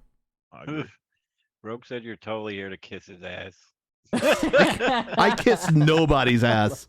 I'm in my 40s. I'm in the don't give a fuck part of my life. You know, I think Eric appreciates that. Like, Yeah. I'm sure everyone blows, especially now that you're popular. You're probably getting a lot of people kissing your ass, right? I mean, it Oh, happens, Mr. but July, you're so great, right? I Like, just want people to be honest, you know. Same thing. Exactly. With the workers, you know, just be honest. And if you genuinely like it, show the enthusiasm. I'm all about it. But, right. you know, it's certainly with the. I mean, that's what we say in the principles. You know, it's like, dude, we have a standard, and we want people to hold us to it, because that's used to be what made like kind of like the American entertainment industry. Right. That's what it was Yeah. about. You know what I mean? It was Mhm. about merit. It was about, you know, if it was dog crap, people called you out on it. And, you know, I feel like as an artist, you're kind of old that you need to be able to go through that, you know, where you go. It's going to happen. There'll be a book that, you know, maybe not a lot of people are feeling, you know what I mean? And Right. You're not going to hit a home run every time. Exactly. You know what I mean? And every artist should go through that experience, because it'll humble you for sure. But you can do nothing but make better work out of that. You know what not to do and all of that. So certainly there's a standard that, and I think we have a sophisticated enough audience that that's how it's going to be. Yeah. You know what I mean? Like, why, if that were the case, why leave the mainstream, you know? Mhm. You're making comics great again. Yeah. You're doing a great thing, Mr. July. It's Yes, great. comics. It's super. It's fantastic. Best comics. Yes. Best comics ever. They're the best. They're the best thing. You're a great man. You're a great man. I love you. So, I hope you were at Waco last week, because I love the Texas people. Sorry, I do voices. I Don't make me. I get a couple of shots. I'll do Kermit the Frog. But yeah, I think Oni has not. Are you doing the? Where are we at? We're out of order. Oh, yeah. My bad. But we were doing. She was profiling people as D&D characters. I was and she was doing profiles, and like I'm not sure if you're a huge D&D fan. Me, But- not a big one. No. Not a big one, but she was doing profiles for everybody, and she thought we actually thought it was all kind of fun and doing all that stuff. Also, guys, if you like Oni's, actually that's Hero. They're switched. That's not Hero, and that's not Blacklight Oni. Hold on. Yeah, see. my phone call dropped. We've been Ah. having bad weather where I'm at, so it's like, Yeah. hooray. There. there we go. There we go. Yeah. Now Yeah, the names are correct. We Not our government names, but just we don't want to get stuck with the PayPal thing like Soda and Eric were. But but anyways, yeah, she was profiling us, and I think what was I? A cleric, right? $1 million, but you know, as long I as know, right? 13K. The 13K to my business is, you know, Might as Pretty big well chunk be of $1 million. change. Yeah. right. Yeah. Yeah. At least he didn't invest in FTX and lose all of it. You know? That's for sure. Chieftain the Barbarian, that would be a horrible comic. That's like Fat Thor. It's not going to happen. I mean, but- he did it. Well, sort of did okay in God of War Ragnarok, but I mean, Different context, Spoilers. in my opinion. Yeah. No, I'm fat. I'm multiverse fat Spider-Man, but I'm the one that Eric likes. I'd be like eating pizza and stuff like that. You know. I wouldn't annoy him too much. But yeah. So Oni, if you want to do Mr. It's kind of like a tarot card reading, but the D&D version. So I wouldn't say it's like a tarot card reading. Oh, strike one for Chieftain. Well, only because I don't have the time for that. I have all these different PDFs and too much time on my hands, apparently. So what I've decided to do is I've got a copy of the Dungeons & Dragons Basic Edition Player's Handbook, but I also have a lot of PDFs of 3.5, which is what I was started on, and in honor of the newest movie dropping and me losing faith in what that movie could possibly be because they wouldn't shut up about it before the movie was even out, I decided to kind of Not profile canon. all of my friends. So back in old Dungeons & Dragons, race and class were essentially the same thing. So elves were a class. Clerics were a class. It was just implied human. Dwarves were a class. And what I had you down for in the classic Dungeons & Dragons Basic Edition was the fighter. So the main modifier of your main ability, of course, being strength. But with 3.5 at my fingertips, I went to the Races of Stone book, and they have a race called Stone Child. And essentially they are children of a mortal and an elemental. So they're really durable and in a way sort of misunderstood, but they kind of they take that in stride by creating a life for themselves. And I went with a prestige class because you've been at this for so long, you've really cemented yourself in not just especially the new era of comic books, but also in music, in social media. I mean, you're not the new kid on the block. A lot of people know who you are, and You especially calling him with the old? Rippaverse, That's messed up, dude. Coming out in force. No, I didn't call him old, dagnabbit. There's a prestige class And he's never coming back. called a. There's a prestige class called a Fate Maker, and essentially, they are incredibly charismatic, and they help not only by how they live their lives, but by inspiring others to basically grab the bull by the horns and make that destiny for themselves. And a lot of the things that have to do with being a stone child are enjoying challenges, proving your own strength, that's making your own accurate. way. Yeah. That I you're, want to hear you're I'm a tough. survivor now when she's singing. I'm a Yeah, survivor. pretty much. And with Fate Maker, it fit. It's a go-getter. It's someone who doesn't want to be the victim. They want to go out and be heroic, whether it's to just live their life the way they want to, or to build their own community of whatever ideals and values that they have.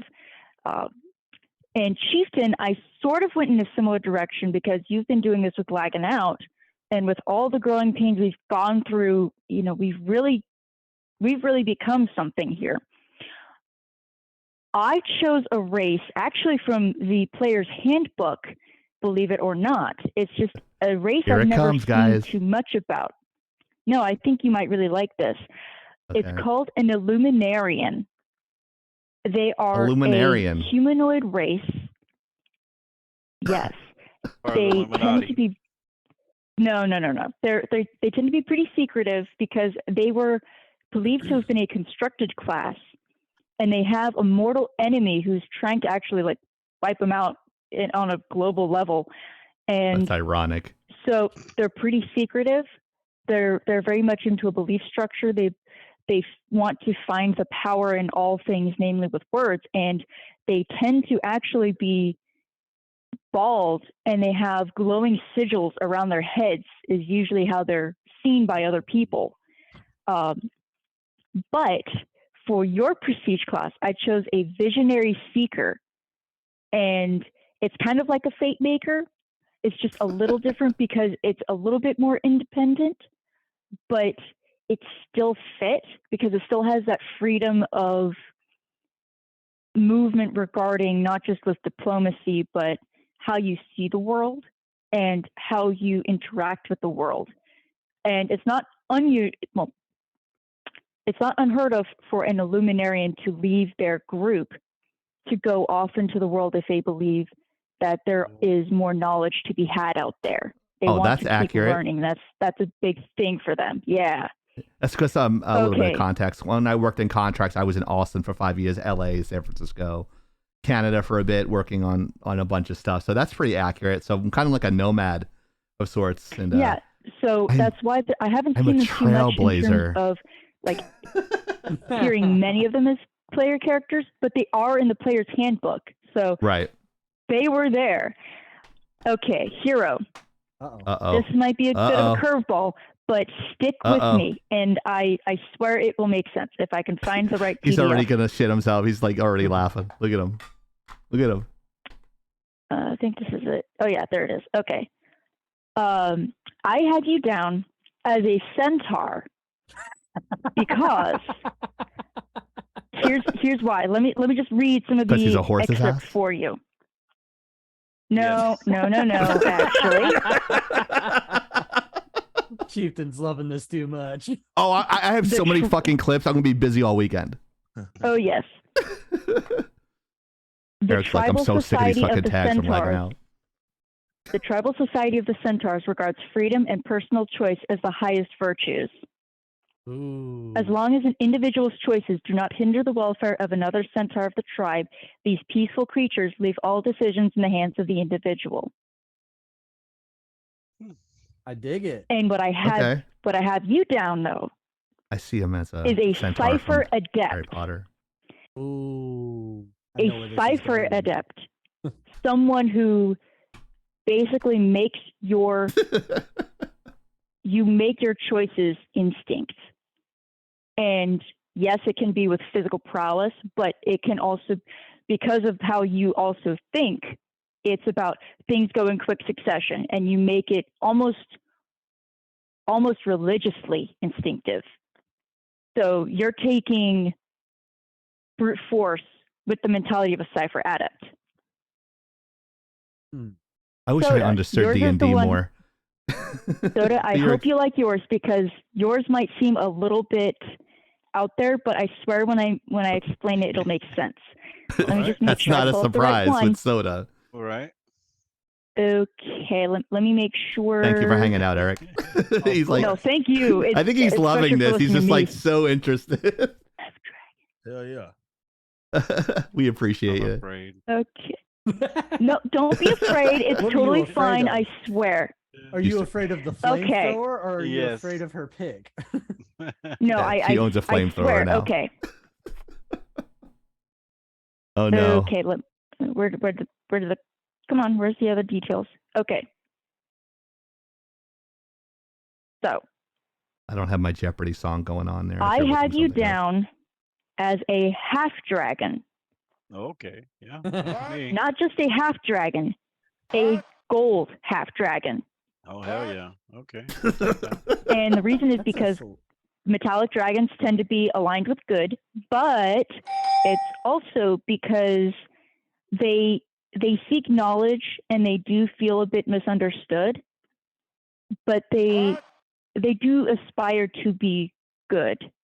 But I have you as a particular type of prestige class called a Dracolexy, where essentially draconic words have power, and in a way it's kind of seen as beautiful and primal. And Fucking given Skyrim. your given your background, I felt it was only right that someone who delves deep into the knowledge aspect of things, understanding how things work, kind of makes sense.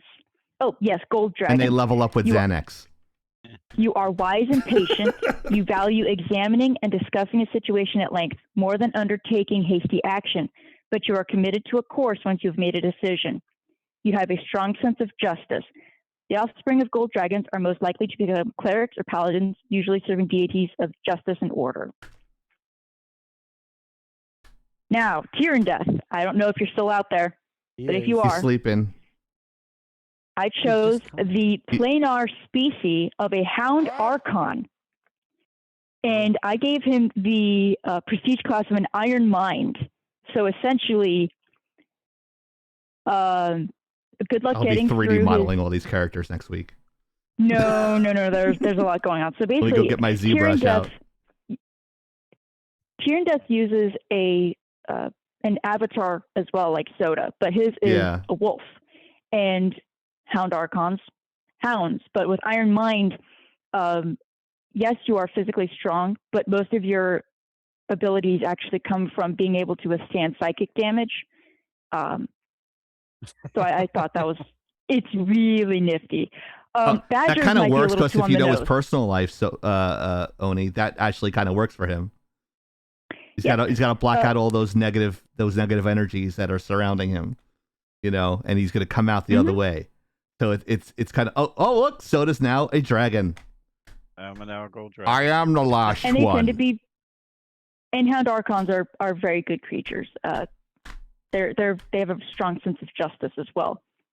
With Badger, Tyrion just said that's scarily accurate. See, it's like tarot card readings. Not bad. I mean, You're accurate. You're more accurate than a psychic. I'm going to call the California psychics, and they're not going to be as accurate as you. I have it's because I know you. I collect dragons, so I mean. Yeah, I was making a comment about Shun-Chi and the Legend of the was it 10 Rings? Legend of the 10 Worthless Bracelets. Yeah, and I said they were dragons, and then they're like, no, they're not dragons, they're this. And I'm like, oh Jesus, here we go with the dragons. But go ahead. My definition of dragon is not up to par. But go ahead, Oni. Sorry. No, you're good. Okay, so for a little bit of background, Badger and I are siblings. We are twins, and coincidentally, we are actually half Japanese. This was not by design, but it works for a couple of reasons, and I will explain. Badger, I hope you're ready. I would have to actually modify a monster class for a player character, which is completely feasible. People do it all the time. Yep. The monster class being a Yuki Onna. Why? Couple of reasons. Immunity to cold, low light vision, vulnerability to fire. Badger does not like being hot. She gets overheated and she cooks. I'm an ice princess, she says. They also have a special ability. Does this sound familiar? Lose the way. Oh my God. A little bit of context for Eric. She's got a poor sense of direction, and that is not because she's Asian. It's true. He fully admits it. Her and their mother, worst directions. Like they can get lost in a circle. I mean, it's bad. But yeah. Once per day, a Yuki Onna can touch a victim and make him or her completely unable to find his way anywhere for the next 3d6 hours.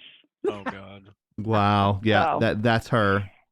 And she would be multi-classing as a druid bard because we haven't gotten as far in life quite yet, so we would be multi-classing at this point. But Badger has a musical and artistic background, obviously, with comics. Badger used to play the cello. But Badger also has an affinity for animals, plants, maybe not so much. No, the but cactus. Again, being a creature who does not like the hot climates and is definitely more suited to cold, I felt it was only right. And especially with Lose the Way, it only seemed fitting because there was a class I was looking at, but the only problem is one of the skills it had was geography, and that was an automatic no. Yeah. Sorry, if it wasn't Badger, for no it's not direction, she happening. wouldn't have any at all. Yeah, which is unfortunate and scary. Yeah. So Thank you all for indulging me in that. I had a lot of fun. Just looking back at all the Dungeons and Dragons and really just being able to share that with you all and hearing your feedback on how you felt I saw you all. Yeah, I do appreciate you letting me do well, that. I thought I'd come off as a bigger dick than you actually portrayed me in D&D, so that's good. I was because I get controlled by I think you labeled me as religious and stuff like that. It's funny, I went full circle. I went to religious, not being religious, and then having some sort of structure. But it's like when you're from the Northeast, Eric, it's like my mom was a catechist. She taught the Catholic religion, but I never forced that upon people. If you're going to talk to me about it, I have you bring it up. So even in my my background, everything tells a story here. So I have the infant, which is like Jesus right here. But I always put that back there because always on my mind. But I never throw that at some. I don't want to be preached to, and I don't want to preach to other people. I kind of keep it to myself. So Oni knows that because we work with each other every day. So it's like kind of weird doing that in a public forum, which it's kind of disarming, but kind of refreshing, if that makes sense, Oni. But like I curse like a sailor, which is the funniest thing. Like it's like how could you be both? Well, I mean, like, I'm a living so contradiction. But that's the thing about humans is we are contradictions. Right. We don't want to be put in a box, but we have to identify something because then it fits in a box. It's just we need to be aware of those contradictions and those hypocrisies because there could be a reason why it's there, but there also could be the fact that you don't want to let something go because it means you have to change. And that I think is what makes so many people defensive regarding certain subjects, regarding social media, regarding ideology or opinions, is because if they have to change something, how far does that go? If you only think of surface level problems, then you don't have to make it any deeper. You don't have to take actual responsibility. Right. But when you make it all that you believe in, when you shake the foundation and you realize how rotten it is, it kind of gives people an existential crisis, and not everyone is prepared to deal with it or wants to deal with it or wants to take responsibility for the fact that it's kind of theirs. Exactly. I don't know if Eric feels the same way, but as far as the content on the indie circuit, like you can create, like I'm going to create this for general audiences. When you're applying for companies working for features, you know, now that I'm older, I can turn down projects, but there were projects where I didn't do because one, they're borderline pornographic. I go, I want something to show my nephews that are young. I don't want to do that project. I'll do Epic Mickey. So I did Epic Mickey. So I did that. I'm sorry, I'm name dropping and I shouldn't. But I'll do like G-rated and G-rated and PG-rated stuff. So that way everyone can see my stuff and I go, look, this is what I did. Here's my demo reel. This is what I did here. And in business and in politics, this is a book from this is actually a quote from Sarah Palin. I don't know what you like or not, but it's a great great cut you off there. Don't mean to cut you off there, Chieftain. Rogue Raven saying goodnight. She's saying that it was nice to meet you, Eric. Oh, night, Rogue Raven. Night, Rogue Raven. Love you. Check her out, Rogue Raven 89. But it's a saying that I kind of live by. It's you can either eat well or you can sleep well.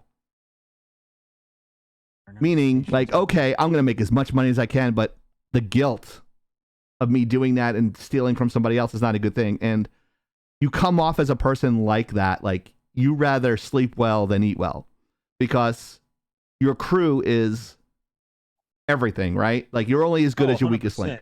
Like, you know, I never wanted to do anything that was soulless. This is why I talked about, you know, despite us making as much money as we did with ISOM, you know, it's like this is very much something that I'm very passionate about. You know what I mean? It wasn't a situation where I could see where some other people would get complacent and they would just say, hey, I just made all this money. There's nothing else to do. I'm out of here. And I didn't approach it like that at all. I was just like, look, man, this is a calling, and the audience has certainly validated me doing this. So I want to continue to give them that. And, you know, there's other things that are important. And, you know, I look at the way that I look at, you know, money despite me wanting to get as much of it as I realistically can, there's other aspects of it that don't even as much impact myself that I thoroughly enjoy.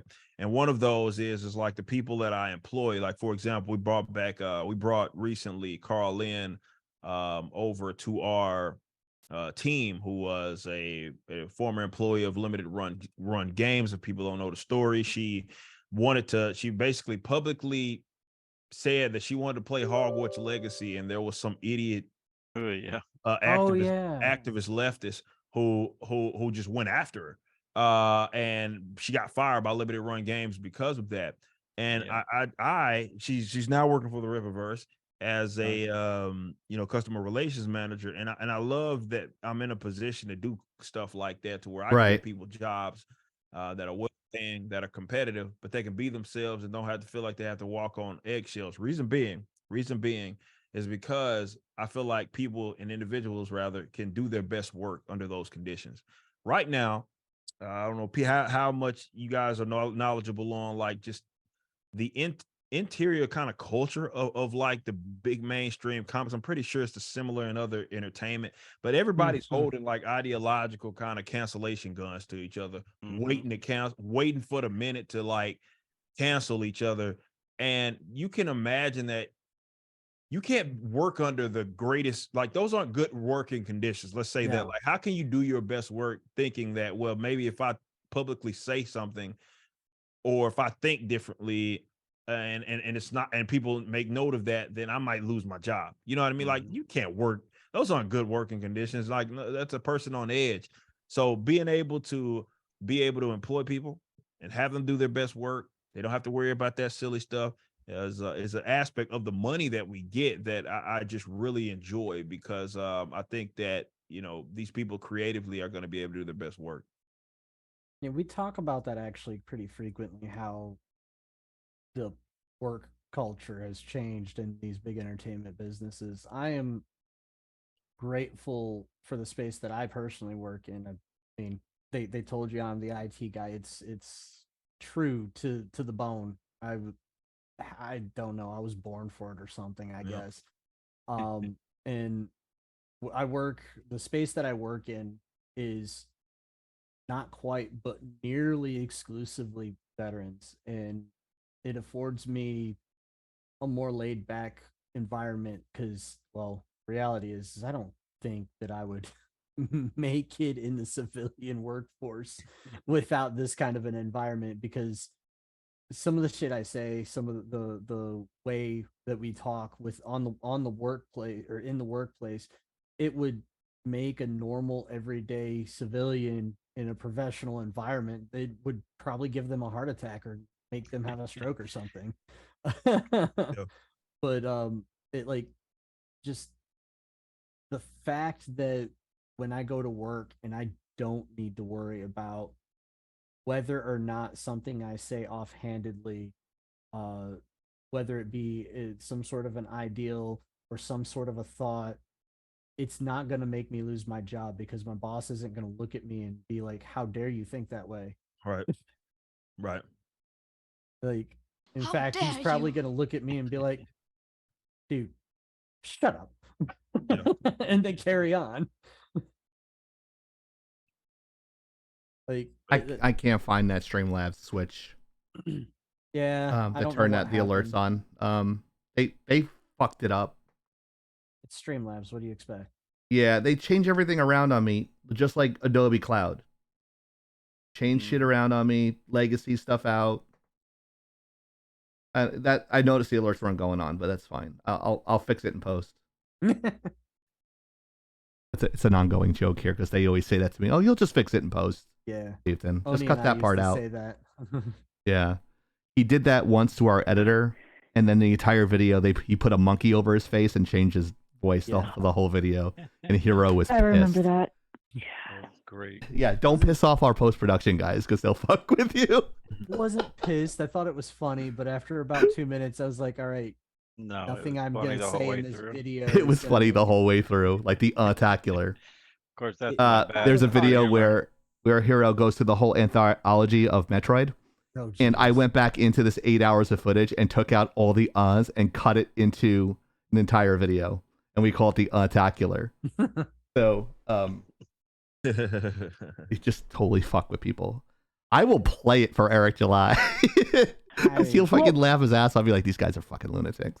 Yep. I just want to make sure we're not keeping you too long. 'Cause Yeah, I, are we not? I know, Are we keep? Yeah.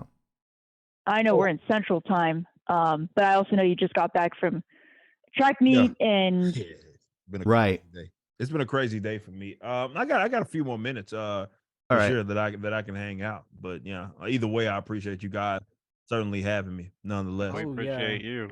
Yeah, we appreciate you guys. no, We I appreciate you. cannot explain how ecstatic I was to hear that you were actually coming on the show and we could talk to you and just have that conversation and then Yeah. of course indulge me with Dungeons and Dragons. Hell yeah. Hell yeah. Yeah, and Oni, it takes a lot for Oni to say stuff like that because she's very much a Marine. So, so like it's a lot, and she really everyone here appreciates it. The chat, like we don't get a lot of people yet, but we will. So that's my next question. How the fuck do you get so many people to watch you on Twitter and YouTube? We're getting totally fucked on YouTube, dude. We have like, I've been doing this for 11 years, and our shorts we're getting 10,000 views, 1,000 views, and then they totally screwed us on 7. We're getting 7 views. What is your secret? Do you have any advice for us? What am I doing wrong, sir? Because I would love to the learn. thing about that YouTube, like algorithm switches like left to right, man. They Yeah. whenever they feel like it, they'll mix it up on you. And we all have to go through it, even Yeah. those of us that get like more views. But the Right. key for me has been, on a serious note, it's been like, look, I try to get my audience used to, definitely when I was doing my show with 4K and Sega, I was doing it daily, right? So Right. 12 never failed. So I got the audience used to, no matter, they didn't have to rely on the algorithm putting it like in their face. It was like, okay, I know at this time to expect a video or a stream coming from Eric July. Okay. So I think that is the We do only, that. really Okay. the only way to avoid the or the reliance on the algorithm and start to get some sort of workflow that is familiar with the audience, with how you're doing things on YouTube. Be it, hey, hey, we got a video short or so whatever is dropping on 10 o'clock on every day, or 10 o'clock on Mondays, or whatever that is. And that way they start getting used to at least going out of their way to do it. You know what I mean? And I think that to me is the only way to do it. Gotcha. Because yeah, to your point, YouTube can, you'll be killing it, and then next day, they done enter whatever code. and They're a bunch shit, of and then assholes. nobody's watching shit. It's crazy. Yeah. Like like been there, man. yeah, like I don't know, like I don't know. I don't understand. Like we do that. We drop something every day, 2 p.m. every day. 2 p.m. And like we think our shit's funny. Like but we're impartial, right? Yeah. But like I'll show it to other people. They're like, why isn't this showing up? But yeah, like it's weird. Yeah, man. So there is no magic pill for that. No, it never will. So It never will it be. just as It's I predicted, it's it hope is. for the fucking best and build that rapport with your audience. Ugh, You know, enough to piss off the Pope. You know what I'm saying? it does suck. Yeah, yeah. It's horrible. It's Misery Lights Company. I like to hear that. Like you're kind of feeling the pain that we are in that aspect. Really too. Yeah. Yeah. And then like I think I went off on I hate to keep on bringing up old wounds, but like we were talking about like that whole beef you had with Angry Ho, but and he's like, oh, they're down, like he said, oh, they're down clicking our stuff, and I went, wow, motherfucker, like you have 10,000 fucking people watching your videos, I have 7, eat a dick. Like Yeah. he's crying over one fucking video. Shut up, dude. And Superman sucks. And stop wearing the leather jacket. Like I told him he looked like a douchebag from the 2000s going to a club. Get a real hero. Get fucking Spider-Man. Stop wearing a leather jacket. It's like 90 degrees out, dude. I feel you. Nah, But I mean, at one part I was like, oh, maybe we should had them both on the show and debate. But I couldn't be impartial. I'll go old school like Call of Duty 2007 Chieftain and just rage. But yeah, it's crazy. But thank you for that advice. I really appreciate you for that. for sure. I have a question from No. actually one of our viewers. Sorry. Okay. So, how do you stay motivated, despite, I don't know if you had or have anybody you work with that has mental, health problems. So, like one day you might be feeling good and you want to Mm. draw. Maybe the next day you don't want to draw, or you might know people like this. What would you give? What kind of advice would you give to people like Well, that? man, that's such a good question. It's like for me, it's not as difficult, I guess, to stay motivated because I always have like this. Let me say this. I guess overarch like set of like long-term goals that let's say I'm working for, more so for centered around myself, my family, my wife, and everything. And it's like everything that I do is working towards it, even this, even no matter how big or small. Hey, So the way that I see it is like, Thank you, Maya. the way I see it is like, dude, whether if I get through this or I need to accomplish this or this is the short-term goal, it's all signs point here, and it's a necessity. It's something that has to be done. So I wake up. I'm a guy that it's my personality is all about routine. So I wake Okay. up similar time of the day. My breakfast is literally the same. You know what I mean? Like it's just because I like being in a routine, and Right. it helps me kind of stay on top of it. But I think having a set of long-term goals, you got to be realistic about yourself. You don't want to have anything that's just so far out of reach. But it's easier to deal with the current when you understand why. When there's a sense of reason, there's a sense of like accomplishment that is there because you're working towards something. And for every person, it's going to be different. Like I said, for me, it's like I want to build like the generational wealth. I wanted my wife to be taken care of. I want my Right. kids to be taken care of. So everything that I do is working towards that. Even like something like I work out like I'm still freaking training for track and field. But Right. it's because I want to when I'm older, I want to be able to run around with my children and do stuff like that, and be able to be mobile and all of that, so and be the best version of myself that I could possibly be at any given age. So it's all working towards that. So I think having a set of long-term goals, and like I said, maybe yours aren't mine, but it makes it easier to, because everybody's going to go through a funk of Right. some sort. But when you realize, like, and it all comes down to it, like at the end of the day, I have something that I want to accomplish long term, and getting over this, it is required of me. And you just do. You know what I mean? And sometimes you got to be, the old saying is being comfortable, being uncomfortable. I think every successful, definitely businessman has to understand that, and they do understand that you're gonna go through your periods where it's like, what the fuck am I like? What is Right. but you got to get through it. You know what I mean? You absolutely have to.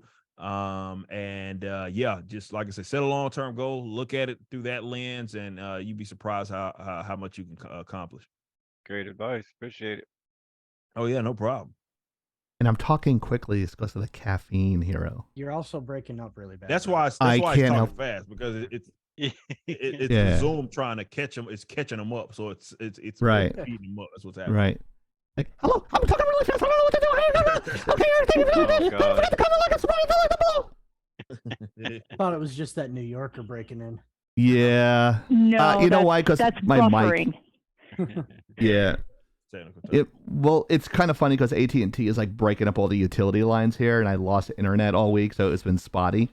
Mm. So it's like AT&T, like if you have AT&T Yeah. fiber, It's not you me can't this use this. time. No, it's always yeah. Yeah, like my lighting's perfect. I finally got my camera working okay. I kind of look like one of them typical Twitch douchebags with the purple background, so I'm good to go. I'm one of the purple people now. Oh Lord. All you need is a faux hawk. So, Right? And wear I too much think we're makeup. actually going to be wrapping soon, Eric, but I do have a final question. Okay. So it's a final You've question. Here we mentioned- go. You've mentioned more than once that you've run multiple businesses or have multiple businesses. What the hell are they? So, That's a good aside question. from like music, obviously, which that was where I came up in, being you mentioned Fire from the Gods. That was kind of the first big band that I was a part of. But I was a ghostwriter for, man, I started doing that. I was 16, 17 years old. Oh, dang. And I did that, made a lot of money off of it. That was like basically my career for a little bit there. And it's funny how fire helped with that. You know, you'd be surprised. This is one thing that I learned. It was foreign to me, but I learned in music that, you know, so many of these vocalists didn't write their own shit. Like that was foreign to me. Oh yeah. That was completely foreign to me going in. So, you know, it was like, you know, he had labels hitting me up like, hey, you're a talented lyricist. Like we sending so and so to do an album. This is their style, yada yada. Like, all right.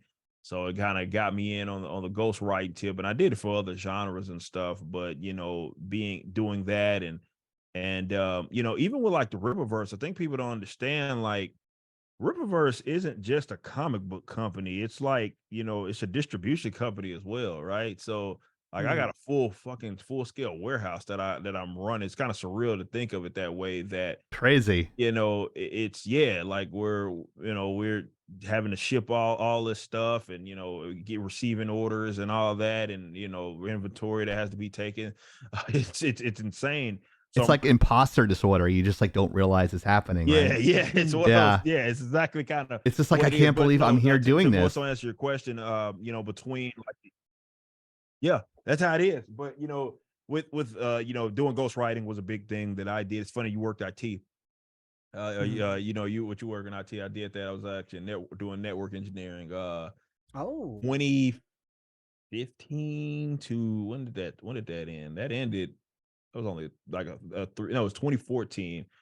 2014 to about 2018ish. You know what I mean? I was doing some stuff in that field while I was ghostwriting, hilariously enough. So yeah, man, I've done a little bit of everything. You know what I mean? I'm not using any of the schooling that I got in college by any means. I went to school for communication. funny how that turns out. Yeah. It's kind of, but I was a track field athlete, so that's really why I was there. It wasn't like I gave a shit about school itself. But Yeah, it I works can out like understand that. that. Yeah, but you know, like no, seriously, it's just I kind of had to do that, you know, because I was on my own, like right out of high school. It was one of those things. My mom was like, "Hey, figure this shit out." Like, I did everything I can for you. You know, you're 18, go figure it out. So to make money, it was hustle. You know what I mean? It was That's kind of what it was like for me. Like when Yeah. my folks dropped me off at the college that accepted me. It wasn't really a college; it was a trade school. It was one of those freaking. hey, that's better. School is school, man. Like college is a fucking scam. Scam. So don't even 100%, downgrade that 100% shit. It's a goddamn Oh. scam. Yeah, you're Take right, it from right. someone who that. got suckered into that shit. It wasn't like a college, but it wasn't entirely a trade school. It ended up being one of those diploma mills. Actually, 2014, I think. Oh no! got, It was like DeVry thing. Yeah, kind of. It was actually in the Chicago area. And it actually ended up going belly up. Like the freaking federal government stepped in and just ripped away all their accreditation and everything. The only thing that was left was their aviation school. Fortunately, I'd already been out of that place since like 2006. So hey, I got my degree. I don't care.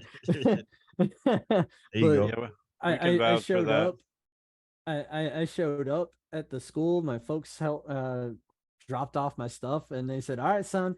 Well, we Figure got it to go to work tomorrow, so we'll see you later." Love you. Bye. What do I do now? We can tell you, my yeah. dad said it just like this. Get a job. Well, shit. Yeah. Yeah. I feel you on that. Yeah, it's kind of Eric. I got a double master's, and we do teach, but they don't pay teachers enough. So we're like, if I didn't have my business on the side, I would be totally fucked. Yeah. I can tell you so. But I Yeah. love teaching. I love teaching upcoming artists. But it's Yeah. like, why do I have a double master's? And I could probably make more at McDonald's. What the Right. fuck? It's Not it's wrong. crazy. Not necessarily wrong. You see some of what those managers are making, you're like, shit. Yeah, my Maybe brother, worked for Walmart his whole life. He makes more money than me. I'm like, what Yeah. the fuck? Like, I feel you on that, man. I certainly feel you on that. Hey.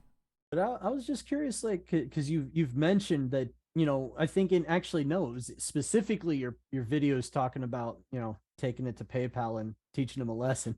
Yeah, yeah. And yeah, that was the Patreon. thing. It's like they went off of my July and Ripper LLC business, and I was like, and then you had like a lot of my detractors were like, well, they're doing that because you're a new business. Like July, I've been having this. This is the first year that I've I've had this business. What the hell are y'all talking about? So Yeah, they do that to us. Yeah, we've been in business with PayPal, for 2-3 years, and they're yeah, like, "You brought in 60 grand this month. We're gonna hold half of it." I'm like, yeah. What the what? fuck? We've ran millions of dollars through you. What the Exactly. fuck? Exactly. That's exactly what And I'm happened. kind of to us, like man. you. You're making interest on my fucking money. Yep. Yep. Yep. I can only imagine $1 million. Yeah. Like, yeah, And we're gonna. I know, like on your website, it's like the Patreon. Like we had a whole story about Patreon. And I think on your website you have a de facto video saying like, yeah, pretty much like Patreon is doing that shit. Yep. We did the same things because like we're doing all this good quality work, and Patreon's taking like half of it. I'm like, get the fuck out of here, man. Yeah. And I'm like, it's so dumb. Like you do all the work.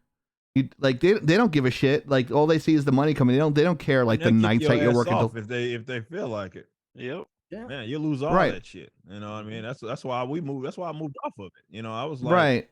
hell no. Like, yeah, I couldn't justify that percentage that they took, and I was like, fuck, Right. I just do it myself. I built my own damn membership. Yeah, Yeah, every time that's what we we're get a doing. certain amount in there, I'm like, move that to the bank. Move that straight to the fucking bank. I don't want that sitting in PayPal. Yeah, Right. yeah. That's what we're doing with our website too. And also, like, we like giving back. So if there's somebody that needs graphics done, and like, I get that all the time, like advice. I'm like, oh, how do you do your shots on your stream? And I'm like, come on in. I'll show you how to edit it. Da da da da. And like, I'm giving, like, we give back all the time to other streamers because that always comes back tenfold. We don't do it to expect tenfold. We just do it because, like, someone asked me to do it. I can charge them I can charge you $70 an hour to tutor you on stuff. But like, I'll just go, oh, you need help with this? Here's a graphic. Or like, Soda's the same way. I'm like, oh, we need a graphic. It's like, oh, it's done in 5 minutes. So like, we do some freebie stuff at the side, but like, we still have the revenue doing in, so we're able to actually give back to our fans and the community, or if someone has a question on something. And I think that